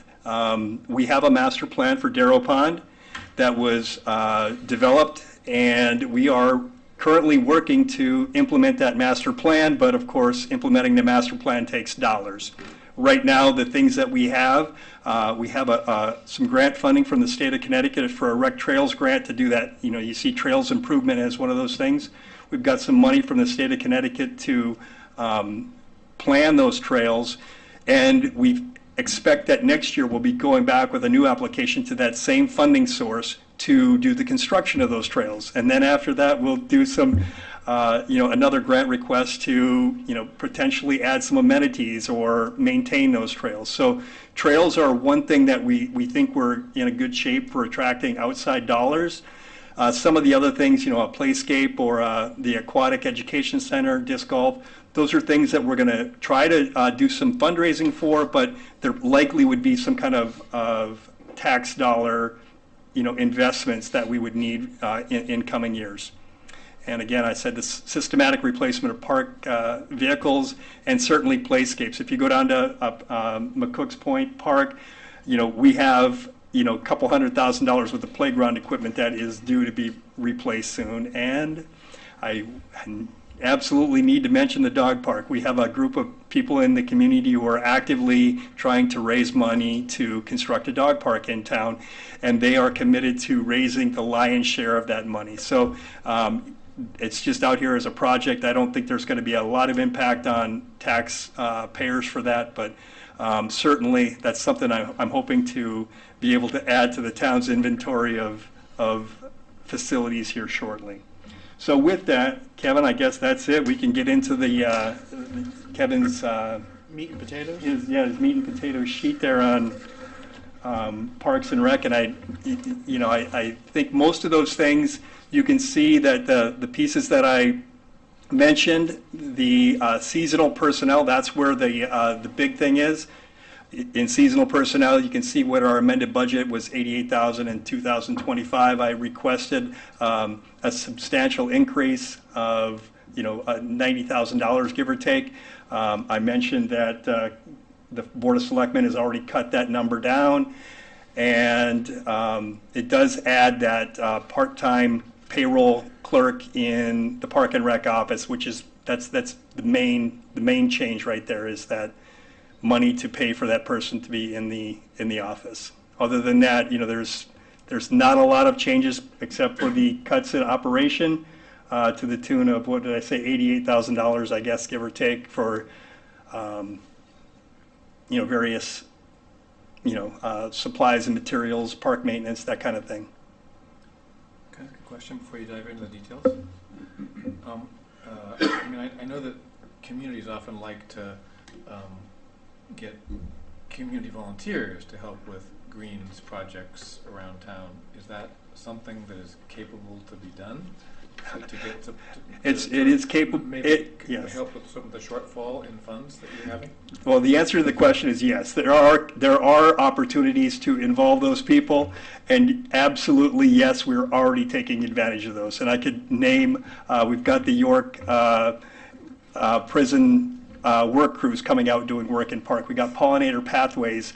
Just earlier or last week, we're up at Darrow Pond working on a meadow, removing invasives. Those folks, we got thousands of hours of volunteer time from people involved in youth sports doing work on the Little League fields or what have you. We've got community groups coming in doing beach cleanups, all of that type of thing that we're doing right now. Yes, more of that is better, but to be honest, there are things that involve equipment, that involve heavy-duty maintenance. People do volunteer with Parks and Rec, and so yes, we do. People are willing to do that, and to the degree that we can take advantage of it, we absolutely do. I feel like you're maxed out, right, in terms of being able to manage that, or might there be more possible? Well, I think we're taking full advantage of whatever opportunities there are in town right now, yes. Thanks. Or of the volunteers who are available. Jerry, when we toured the Public Works facility, they were doing, showing how they maintained a lot of the town's vehicles. Yep. Is there any, are any of your equipment pieces being handled by Public Works? Good question. Yes. So there's a big field services building out on Capitol Drive, and it houses the fleet mechanics. A lot of the fleet equipment is put inside that building, and we also have one of the bays inside the building is kind of dedicated for parks equipment. So most of the parks equipment and really anything that's not like a road type vehicle, a tractor, a mower, or whatever, our parks guys do most of the maintenance. But there are things that from time to time that need a higher level of service. Somebody's got to rebuild a hydraulic pump on a tractor or something like that, something that our guys can't do. We go lean on the Public Works staff members, their mechanics help us out in those cases. And they also take care of kind of the oil changes on typical Park and Rec vehicles. So yes, they do help us out with that. And so the maintenance facility is shared and the services are shared. I guess most of the maintenance is done by our staff, but we do lean on them for a couple of specific things or higher level type equipment or repairs rather. Thank you. Anyone else? Any questions for Jerry? Very Thank you very much. comprehensive presentation. So, answered. Thank you. Okay. So we've got debt service, principal and interest. Youth and family. Family. Oh. How come that's not on my? Oh, I printed the previous. That's before it got amended. Sorry. You scared me for Yeah. a second. Thank you. You've got everything else. Yeah. Yeah. Okay. Yeah, it's at the back. It's like Sorry. 422. Keep going. Right here it says service. Thank you, Sam. You're right there. Yep.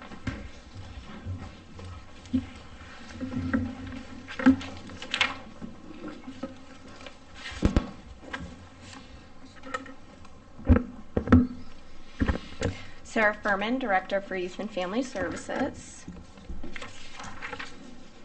So I just want to highlight some operating budget items. For our wellness and prevention coordinator, currently she is part-time at 28 hours per week. We propose to move her to full-time status starting in January 2026. By increasing her to full-time, there will be more opportunities to offer prevention initiatives, educational programs, and community engagement. So we could also use some of our grant funds to offset the cost of making her full-time. So we can use the opioid settlement funding we get, we can use the cannabis prevention grant, and the NIP funds. And then for the social services case manager, social worker, we did have a full-time social worker, but she resigned at the beginning of the year. She was 37.5 hours per week, and had she not resigned, she was still going to be 37.5 hours per week. And it's important to note that that position is moving over from the senior center to youth and family, so it's just a reallocation of funds. You can go to the next slide, Kevin. So our wellness and prevention coordinator, she offers programs and services that enhance the quality of life for our community members of all ages so they can reach their full potential. So these programs and services focus on substance abuse prevention, mental health support, parent, guardian educational programs, and positive youth and family engagement. Go ahead, Kevin. I gave you guys a handout that breaks down the numbers that we serve, referral sources, and length of treatment for our programs and initiatives that we currently offer. Some of the new initiatives that we have offered this year have been the peer-to-peer mentoring, the youth enrichment art classes, and the community discussion on mental health. And then there's a list of different programs and initiatives that we would like to offer moving into the next fiscal year with different grant funds that we get and with some of our funding for our programs and services. Go ahead, Kevin. So the social services provided by the social worker, it serves as an essential link between aid and agencies and the residents in need. This would help us serve an entry-level step in acquiring services directly through our program and or indirectly through referrals to other programs and agencies. And assistance is also provided to clients in completing a variety of applications of multiple state, federal, and private programs. Advocacy, information, referrals, and support services are available to adults, families, and elderly and disabled residents within our community to help promote well-being, self-sufficiency, and quality of life. So some of the big programs that the social worker does is helping with energy assistance. You can see that 129 clients were awarded energy assistance in East Lyme, and the expenditures were just over $71,000. Renter's rebate is another big one for our seniors. 194 clients in the community ages 65 and older received renter's rebate, and also those that are disabled can receive this program as well. So, Sarah, just Yes. to make this clear, it's not town that's providing those funds. You're helping them Correct. to apply to the state or Yes, for federal. these two particular programs. Yep. So there were 13 social services cases that we helped families with who needed assistance with housing, fuel assistance, food pantries, clothing, financial support, and energy assistance, etc. Prior to our social worker resigning, a quarter of her time was spent over in youth and family services helping families that reached out that needed additional resources or needed assistance accessing different services within the town. And then 68 cases were seniors who needed assistance with all those same resources. And there were 24 protective service referrals for the elderly this fiscal year. These referrals can come from community members, Ledgelight, or the police department. Good, Kevin. So one of our capital projects that we asked for was a shed. Currently, we have a storage closet that we share with Park and Rec, and a lot of the recreational supplies are kept in that storage closet. So we would like a shed that we would also share with Park and Rec to house all the recreational equipment that may be used by, our families in youth and family services, as well as families that go to Park and Rec for different programming. With the move of the social worker come into our department, we don't have any office space, so we would like to take the current storage closet and make that into additional office space with the help of Ron Bentz and his team to kind of convert it into an adequate office that the social worker can use to meet with different families or individuals that need services and to keep their confidentiality. So the one that we looked at was a 10 by 14. It will go right outside the back of the building behind Youth and Family Services and Park and Rec. And then the cost is about $8,500, and it can be used up for 25 years. Go ahead, Kevin.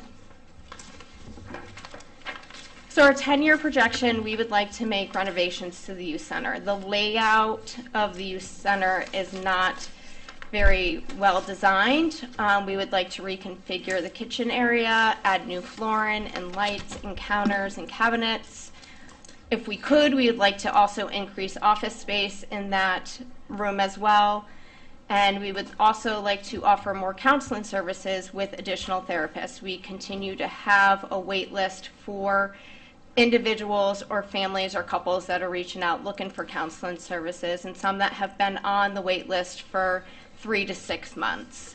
And we also want to increase our marketing methods to promote programs and services that are being offered.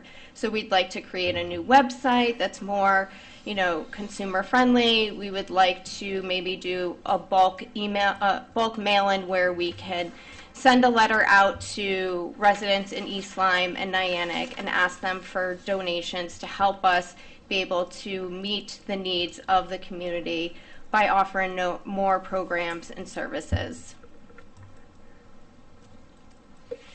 And go ahead, Kevin. I'll open it up to questions. I have one. You mentioned donations just now. Yes. Are those financial donations or are those like goods, materials? Both. We will take whatever. Financial. Someone could donate food or clothing. Yep. Or I have had community members come to the youth center and donate food for our after-school program before. So yeah, we're always looking for any type of donations, games, movies, different equipment that they may not be using anymore that could be beneficial to the youth center. do people know that you guys take donations? Because it feels like, gosh, you should be able to get a lot because we're always, always donating. Yeah, I would something. say people are more often come in to donate those type of items, but I don't think they really are aware that we also take financial donations. So just getting that word out is something that we would like to do. For those financial donations, they would be tax deductible since it's to the town? I'm going to turn to Kevin. So, yeah. Yeah, I just want viewers to be able to know that. For your wait list for counseling services, how many are on the wait list? Currently, we have 6 that are on the wait list. 6. Yep. And how long has the longest waiting person waited? Right now, it's been probably about 4 months. Okay. So she does have 2 openings right now, so we've started to contact the families on the wait list to see if they're still interested. Whenever we get a referral, I make it very clear to them that we have a wait list, so I do offer to help them find another therapist locally that could take their insurance, or if they would like to wait and be added to the wait list, then we do that as well. Oh, okay. Okay. And then you mentioned the social worker being moved from the senior center to the youth family services. Do you have any, Kristen, you can chime in too with this, are there seniors that are waiting for counseling services? I have had some seniors that have reached out for counseling services, yes. Do you have an approximate number? It's not many, probably a handful have reached out. Okay. And then can seniors who are physically capable kind of do an intergenerational thing and help as volunteers with the youth and family services? Yeah, we're always looking for volunteers. Yeah. Okay. And just one suggestion for your bulk mailing. Yes. It's a good idea to try to raise funds, but I wouldn't do it as a bulk mailing because most of it's going to end up in circular file. So other methods of getting the word out are great. And Yeah, we have some fundraising events coming up, so we'll have donation box is there for people they would like to make a contribution to the department. okay. Thank you for the work you do. Yeah, thank you. So one thing that I was kind of curious about when we did the tour, like it seemed like there was like an old like air hockey or foosball. I didn't see any of the kids over there. They were all over at the gaming area. Is there a way to, if they're not being utilized, get rid of some of that stuff to create more? Yeah, we definitely have to take a closer look at them because some of the equipment some of them broke and need to Pretty be beat up, replaced. Yeah. So, and all those came from donations from community members. Yeah, I think that would help Yeah. free up space pretty quickly. Yeah.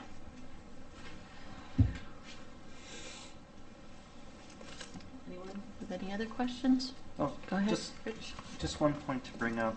Your ski club, Yes. it's not that you provide the fees for that. That's a fee-generated thing that it used to be in the Parks and Rec. So yes, Park and Rec used to oversee it, but it's always been a program under youth services. So how it works is we work with either Powder Ridge or Mount Southington. They give us a group discount rate, and then we propose that to the community. And then we have been providing transportation, so there's a fee for the transportation for the 5 weeks that we do the program. But there is no fee for the kids to go skiing, right? There- Besides that transportation. They have to pay to go to the Mount Southington. Yeah, they have to get Okay. their lift ticket, rentals, But it does not lessons. come out of your budget. No, Okay. no, that doesn't come out of our budget. Okay, I just want the public to be aware of that, Yeah. your budget is not paying for that. No. So, okay, thank you.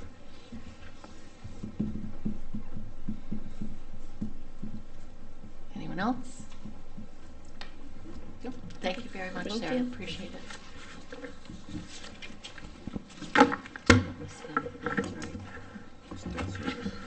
So, Did you want to talk about about, the community center? And oh, I was just going to, real quick, we mentioned the cannabis grant, the local cannabis tax, 3%. I just wanted to say it was due today. I haven't heard from the state of Connecticut today, but hopefully by tomorrow, since it was due today, maybe I'll get an email tomorrow with the amount. It sounded like it was about $60,000 of sales, which is about $1,800 in a monthly check to us in their first 2 weeks of business. So we'll see when they have a full month. Maybe it'll be in the $3,000-4,000 range, but we will keep our eyes peeled to that. so where would you recommend that be allocated to this department? I would imagine. I'm just trying to think what other uses are there of the funds. There's a list I can get back to you. I don't want that's for the specific the specific things that might be used for. So I guess I could provide that to the board. But if we don't hear back tomorrow, we'll have to wait till the April 7th meeting. Okay. But because I was told we should expect thousands a month, and when I saw 1,800, I was kind of like, okay, well, we can't really fund a position with 1,800 a month. But that was just the initial opening, so we'll have to see what the next couple months bring. There were some reductions, just real quick, just want to touch upon about where that the funding source was. So supplies and services, the first selectman cut it from 47 to 16, and then miscellaneous supplies was cut from 17 back to 8,500. Those two cuts were made for a few reasons, but we are moving the youth grants out of the general fund and into the grant fund, so they could be spent over a multi-year period of time, not annually. And then the other funding sources was the opioid settlement money, which we have north of $150,000. I don't have the exact amount, but I have it somewhere on my computer. But it was north of $150,000 we have in that fund. And the third one was the cannabis, the Youth and Family Service grant, and the opioid settlement. Those are the three kind of funding sources outside of the general fund for potentially for youth and family services. That makes sense, everybody? Okay. Okay. All right. So then we can move on to debt service, which there isn't a whole lot that we can So, do to change those numbers, at least in the immediate term. okay. James, you want to switch over for him? My man. Okay, so what we have here is all of our payments that have to be made to our various bonds, right? At the very bottom here, we can see that we have to take away this bond anticipation note, but we still have to pay for the interest. We just don't have to pay for the principal piece. That's rolled over, right? We do have to pay for a 20th of that because we're rolling it over for more than 2 periods. So that's where this $100,000 comes in. DWSRF is the drinking water funding. So interest, it's, let me just say 265. 4 million principal. Let's see, 2786. Okay.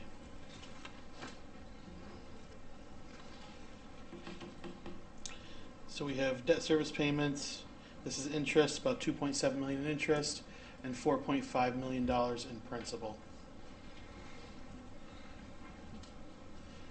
Trying to see what my okay. Does anyone have any questions with this? This is like. Do you have a more comprehensive work paper that you could share with us? With, you know, have the interest rates and the the balances of these notes. Yeah, I have like a debt service, like a debt master. Yeah. Okay. So I'll submit debt service.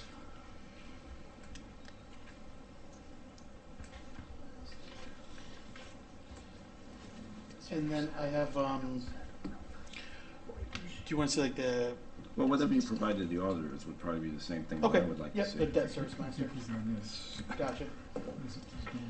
Okay, yeah, we could do that. I'll get you that tomorrow.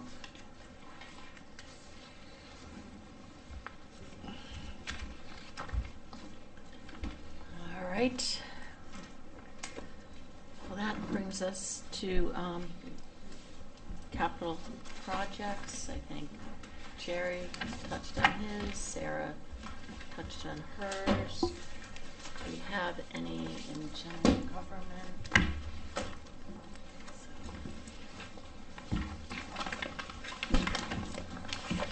Do you want me to go over the ones that are remaining in general government, or all of them?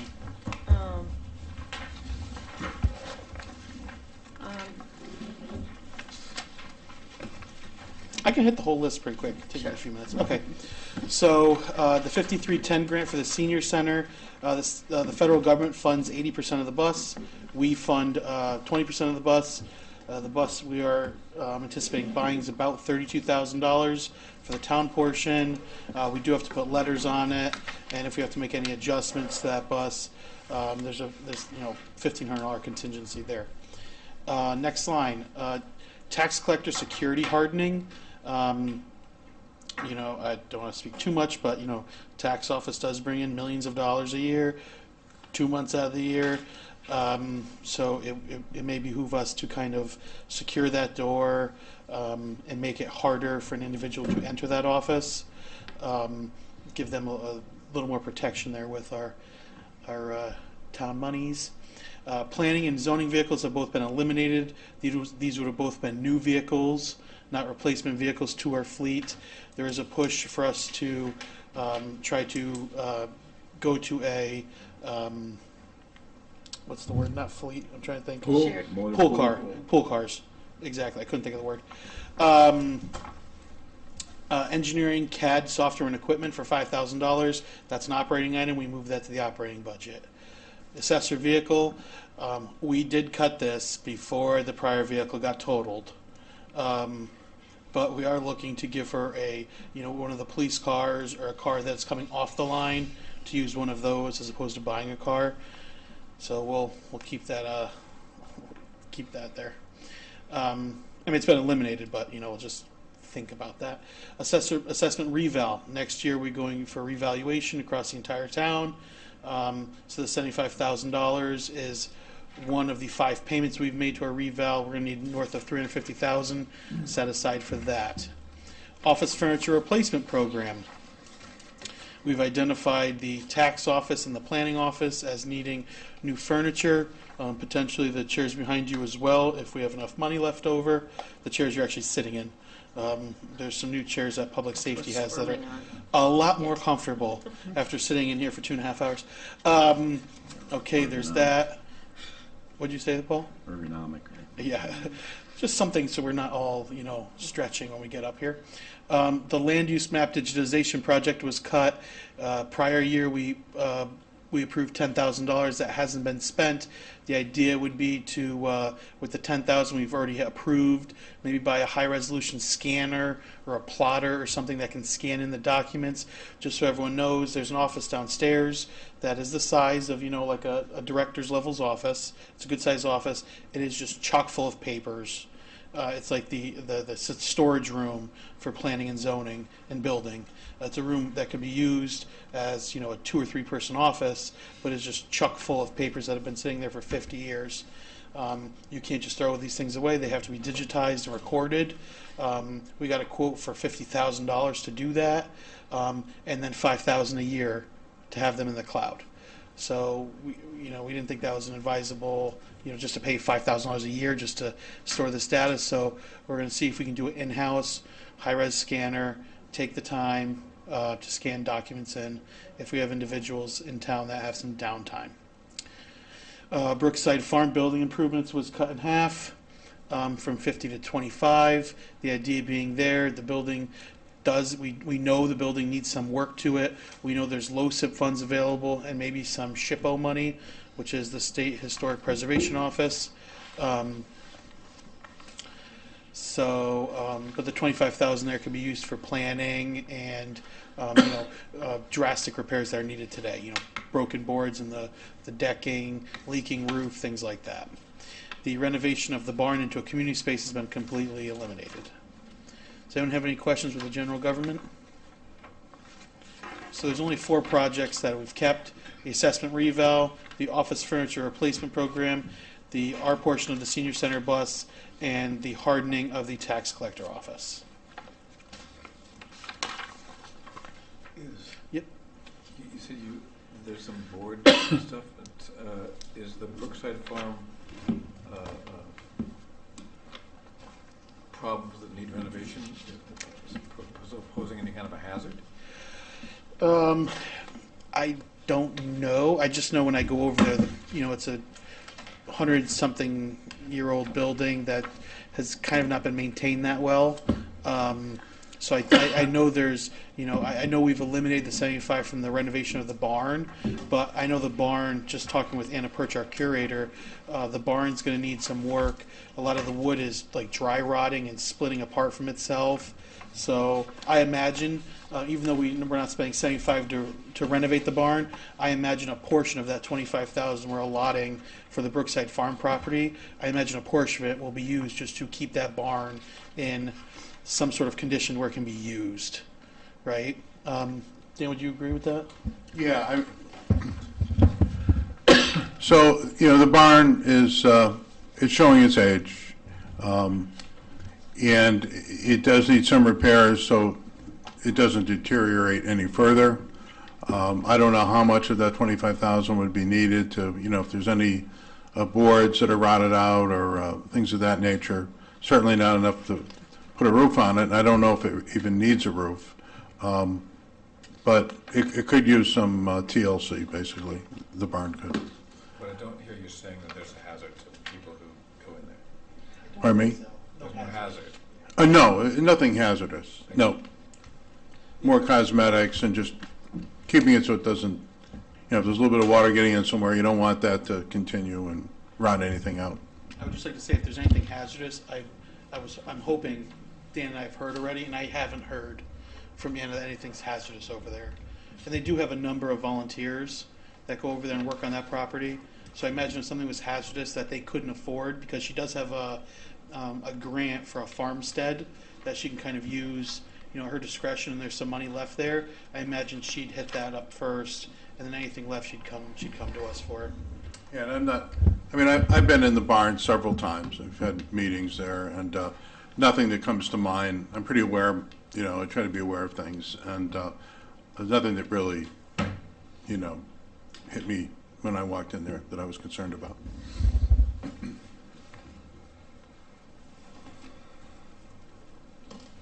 It's there. No. And I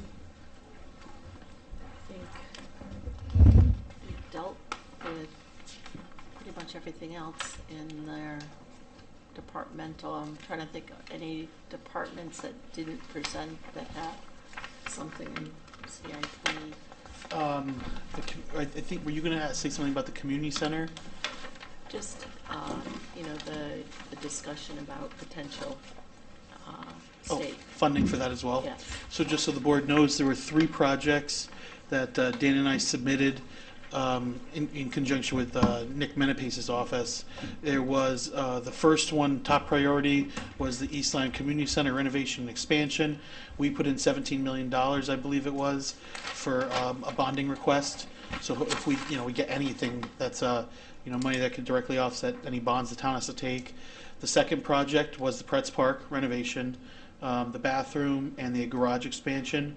During the tour, it was really, you know, that was a sketchy highlight, yes. bathroom, and there wasn't anywhere, you know, there wasn't any locker rooms or anywhere for besides this one stall for, you know, teams for 3 fields to use.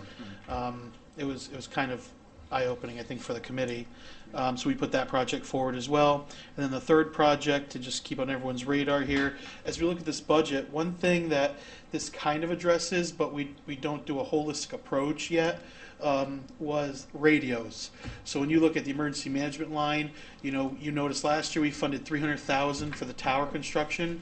The tower's coming more than that. It's about $405,000. Right around 400, I think it was, and we budgeted 5,000 for any sort of extra emergency contingencies. Separate from that project, for the radio tower, all the radio towers we currently have aging infrastructure, right? So every radio tower, you know, the one in Flanders, the one down here in Station 2, all of its radio components that respond and communicate with itself are from 2007, I believe it was. I remember off the top of my head, it was 2007 or 2009. It was before 2010. They were all supposed to be replaced on a 7 to 10 year replacement cycle. That was before 2020. So here we are 5 years later with the same equipment, and it's just kind of, as the system ages, you're kind of just asking for more and more trouble as we start aging out of the system. So Julie Wilson from Emergency Management put together, in conjunction with our vendor, put together a quote for $650,000 to replace all the aging infrastructure at all of our town stations.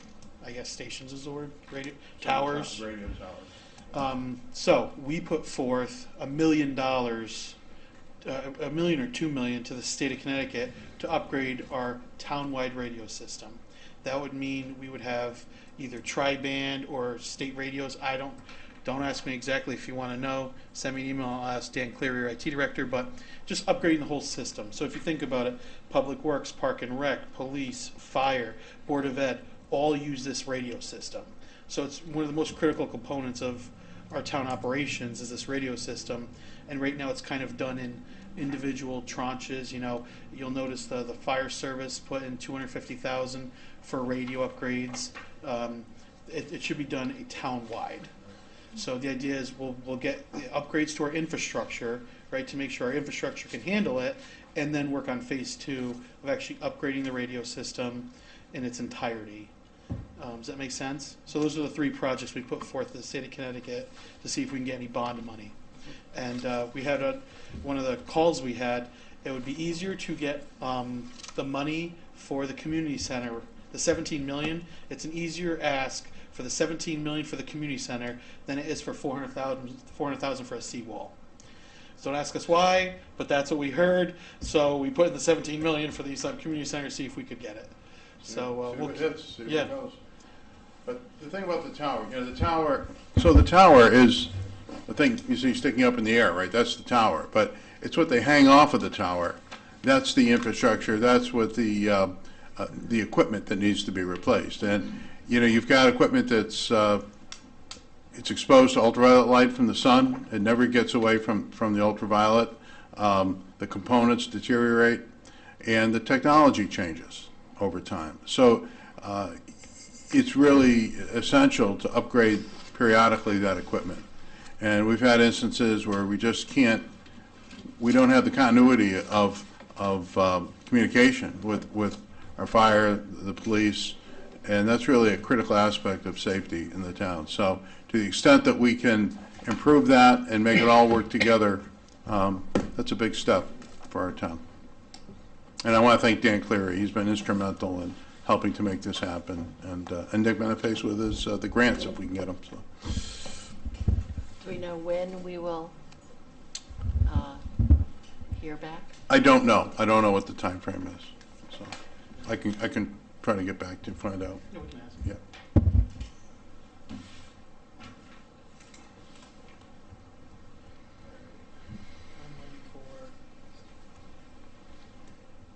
So right now, we put it in for the following year CIP, not the current year. Correct. But it was important to show that we Yeah, there has to be serious about this. there, or we Yeah. can't get the grant. Yep. Yeah. Do we have a backup plan in case the grant from the state doesn't come through to pay for the radios? We pay.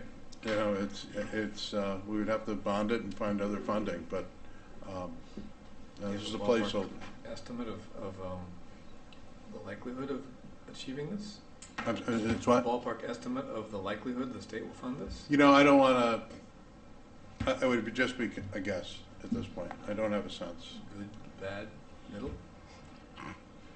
Well, I didn't hear what you said. What did you yeah, say? good, bad, middle.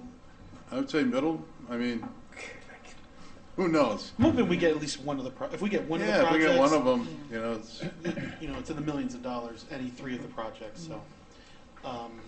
I'm trying not to aggravate anybody up in Hartford, so I don't know. We'll see how it goes. Policy. So, and I know Paul was on the ARPA committee.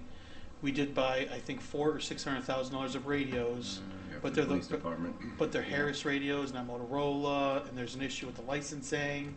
So I know there's like Yeah, they're in now the it's a drawer. townwide discussion on this. So, all right. So I just wanted to ask the board for tomorrow night's deliberations. I'll get a debt service master schedule over. Hopefully we'll find out about the cannabis grant. I'll get you an updated for opioid settlements, just so we know ballpark how much is there. I'm going to check Waterford and some neighboring communities for services to the community.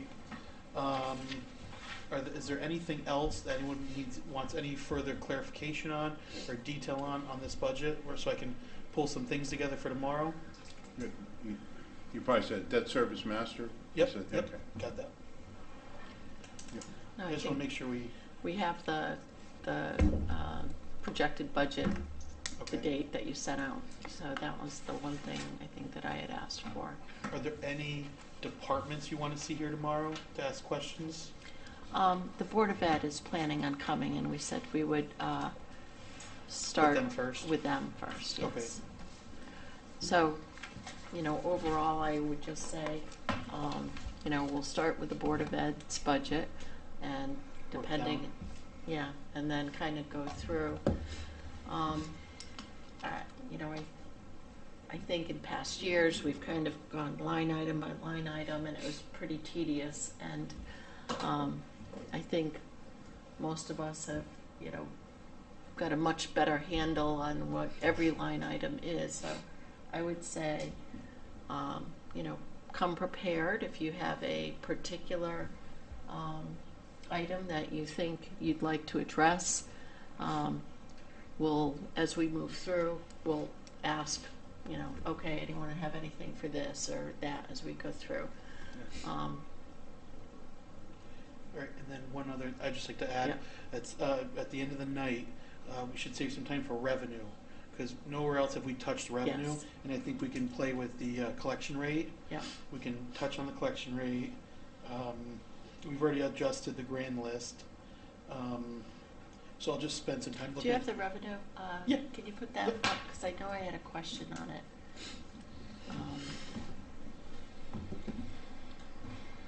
When I was going through it, now I can't remember what my question was. projection, or like just the budget, you're saying? Just the budget. Okay. revenue budget. Oh, James, can you switch us over there, buddy?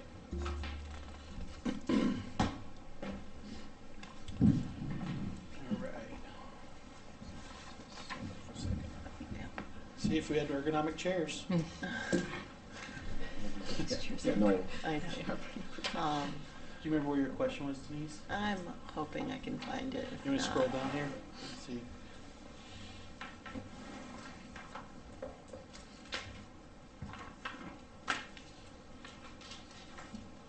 Oh, you know what? I gotta check with Mary and the Stevens. I thought this number could change. I don't know if we did that already or not. You know what? That's what it was. The Salem. tuition revenue? Yeah. I think, I don't know if that's the adjusted number or Yeah. not. Let me see. Doesn't appear so. If that's not the adjusted number, that can change by 120 grand, I think it is. I'll just double check with her. Okay. Yep. That was it. And then, let's go through here. And all of the other state grants, are they finalized, whether it's TAR or? I will double check. I know the big one that's been a point of contention at the state level is this. ECS. Oh my God. Yeah. It's going back and forth. I don't know where it is right now at the moment. I know the governor cut it and then freed up money somewhere else to pay for it. So I don't know quite where we stand at the moment. I think that's still, they haven't finalized the list, I'm pretty sure Okay. yet. And we can bring that up with them tomorrow, because Yep. they'll be here to answer any questions. I think the big issue was fully funding the excess costs for the special. And we needs. just got an email from CCM today. They're looking at changing that formula. Did you see that come through? I saw. So they're still talking at the state level about changing that. Yep. One thing I will update my projection for is my interest calculation. I left it flat at 1.2 million because this current year we're going to be probably about 1.6. But if the interest rate is dropping, I just saw a thing that the I think Fed's they've doing got at 2 least cuts. 2. Yeah. Are they going to do just 2? Are they going to do 4? But even 2 is still, what, 50 bips at least, if not 100, not a full percent. Yeah. they would. So it's just kind of like a crapshoot a little bit. I will look at one thing I just want to touch base upon. This miscellaneous department for finance department. My office doesn't bring in 50,000 miscellaneously. The majority. What are you doing in there? The majority of that money. Well, so I mean that's been the account's name for as long as I've been here. It's lease payments for the Grand Street cell tower. Okay. So and now it's upwards of $5,000 a month. So that could go up at least $10,000. I know in a $90 million budget it's $10,000, but we could still squeeze 10 grand out of that line just by. They must have got a new carrier up there on over here in Grand Street, the fire department. Mhm. But someone signed up, and we're getting almost $6,000 a month.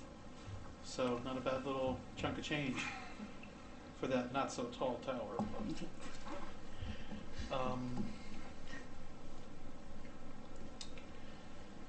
Yeah, and then just so everyone knows, there's a use of fund balance here for $1 million still. So that would be a good thing to have, the fund balance. Fund balance projection. Yeah.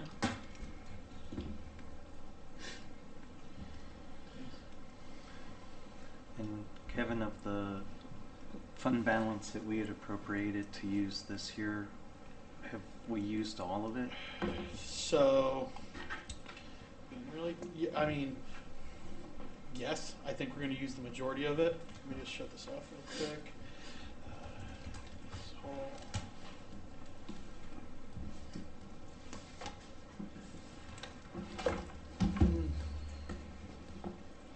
oh, jeez, it's at 10:30. Okay. On the expenditure side, if you just go right to the bottom here, expenditures, I'm projecting we're going to spend 90,591,000. The budget's 90,592,000. This is the closest I've ever seen it in my life. On the revenue side, we have a few things that have to come our way, right? So we've got $1 million off the top that we have to account for use of fund balance, right? If you scroll down here to the bottom, we are so far I can project 88.8 million. So we're about 1.7 million short. $1 million of that's use of fund balance. So we're 750.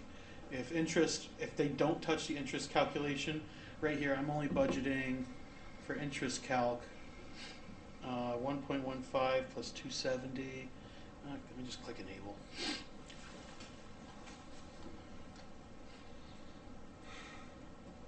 $1.4, and that's projecting that it comes relatively soon. That's about $90,000 a month we're budgeting for interest. Right now we're in the 110 range, but one cut it goes right down to 90. Right, so it's just something. I mean, we could squeak a couple more 100,000 there. So you're talking $1 million use of fund balance, add another 100,000. So now you're down to 650. Right. You know, one thing I was kind of hoping for was an increase to. So those are coming in all the way. I was hoping for building permits to come in higher.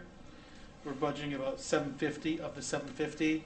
We were projecting like $900,000, but we've had some turnover in the building department.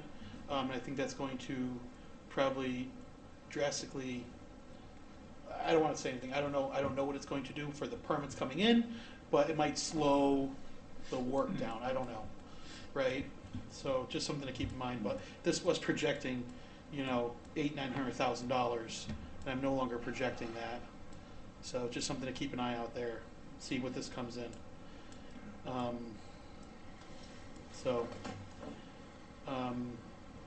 Revenue, just so everyone knows, taxes. Where's my taxes? Taxes are looking great. But, yeah, so taxes, we're looking to have $600,000 of increased revenues. And I'm sitting here going, okay, well, why the hell is motor vehicle supplemental at 0? Because before we had a motor vehicle supplemental account, we smashed together motor vehicle supplemental and current year taxes. So that counts $600,000 in the positive. We budgeted $550 for motor vehicles. So we are still up 60 grand, right? But all those things add up. So I am relatively very conservative with our collection taxes. Tomorrow, I just put a note to myself to pull a last 2 years from 4/1 to 6/30 to see what we've collected in the past for the last quarter, and that'll dictate if I can update this projection or not. Because we just sent out in the last week or so delinquency notices, and once you send those out, everyone that's forgot to pay comes in, and so there's a rush for current year interest, prior year taxes, and there's a slight push in current year taxes, but no one wants to be in a tax sale, so people come in and pay. So that might push us. That 600,000 deficit might push it, shrink it a little bit for us. So, but I'm projecting. I think we're going to use the majority of that $1 million fund balance. So.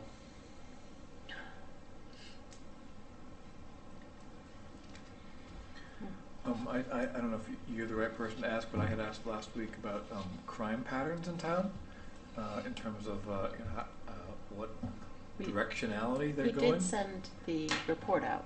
He did. Let me pull up. Let's see what he said. And how we might compare to other towns.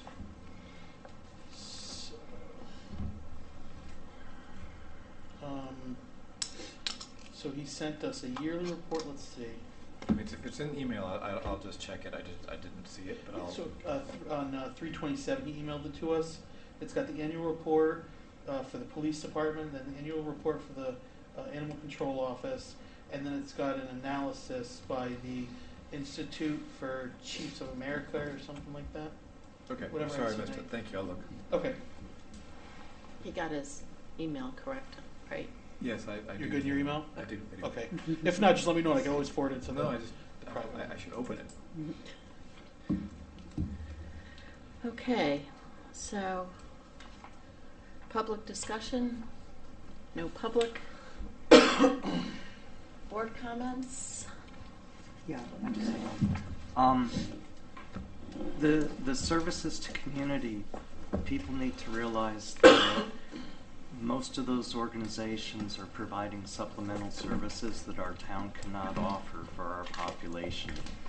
And the focus, I believe, from a quick look at it, is looking about food insecurity and residential insecurity and safety. And I just think it's a very, very small part of the budget, and a lot of time was spent on it. So just thank you to the Board of Selectmen. It was, thank you for your comments. You know, we took very seriously your comments from last budget season, and we tried to do a better job with it and identifying the need and giving you something better to work with. Thank you. Yes. Do I have a motion to adjourn? Move to adjourn. Have a second? All those in favor? Aye. Any opposed? No. Thank you very much. Thank you. We'll see you tomorrow.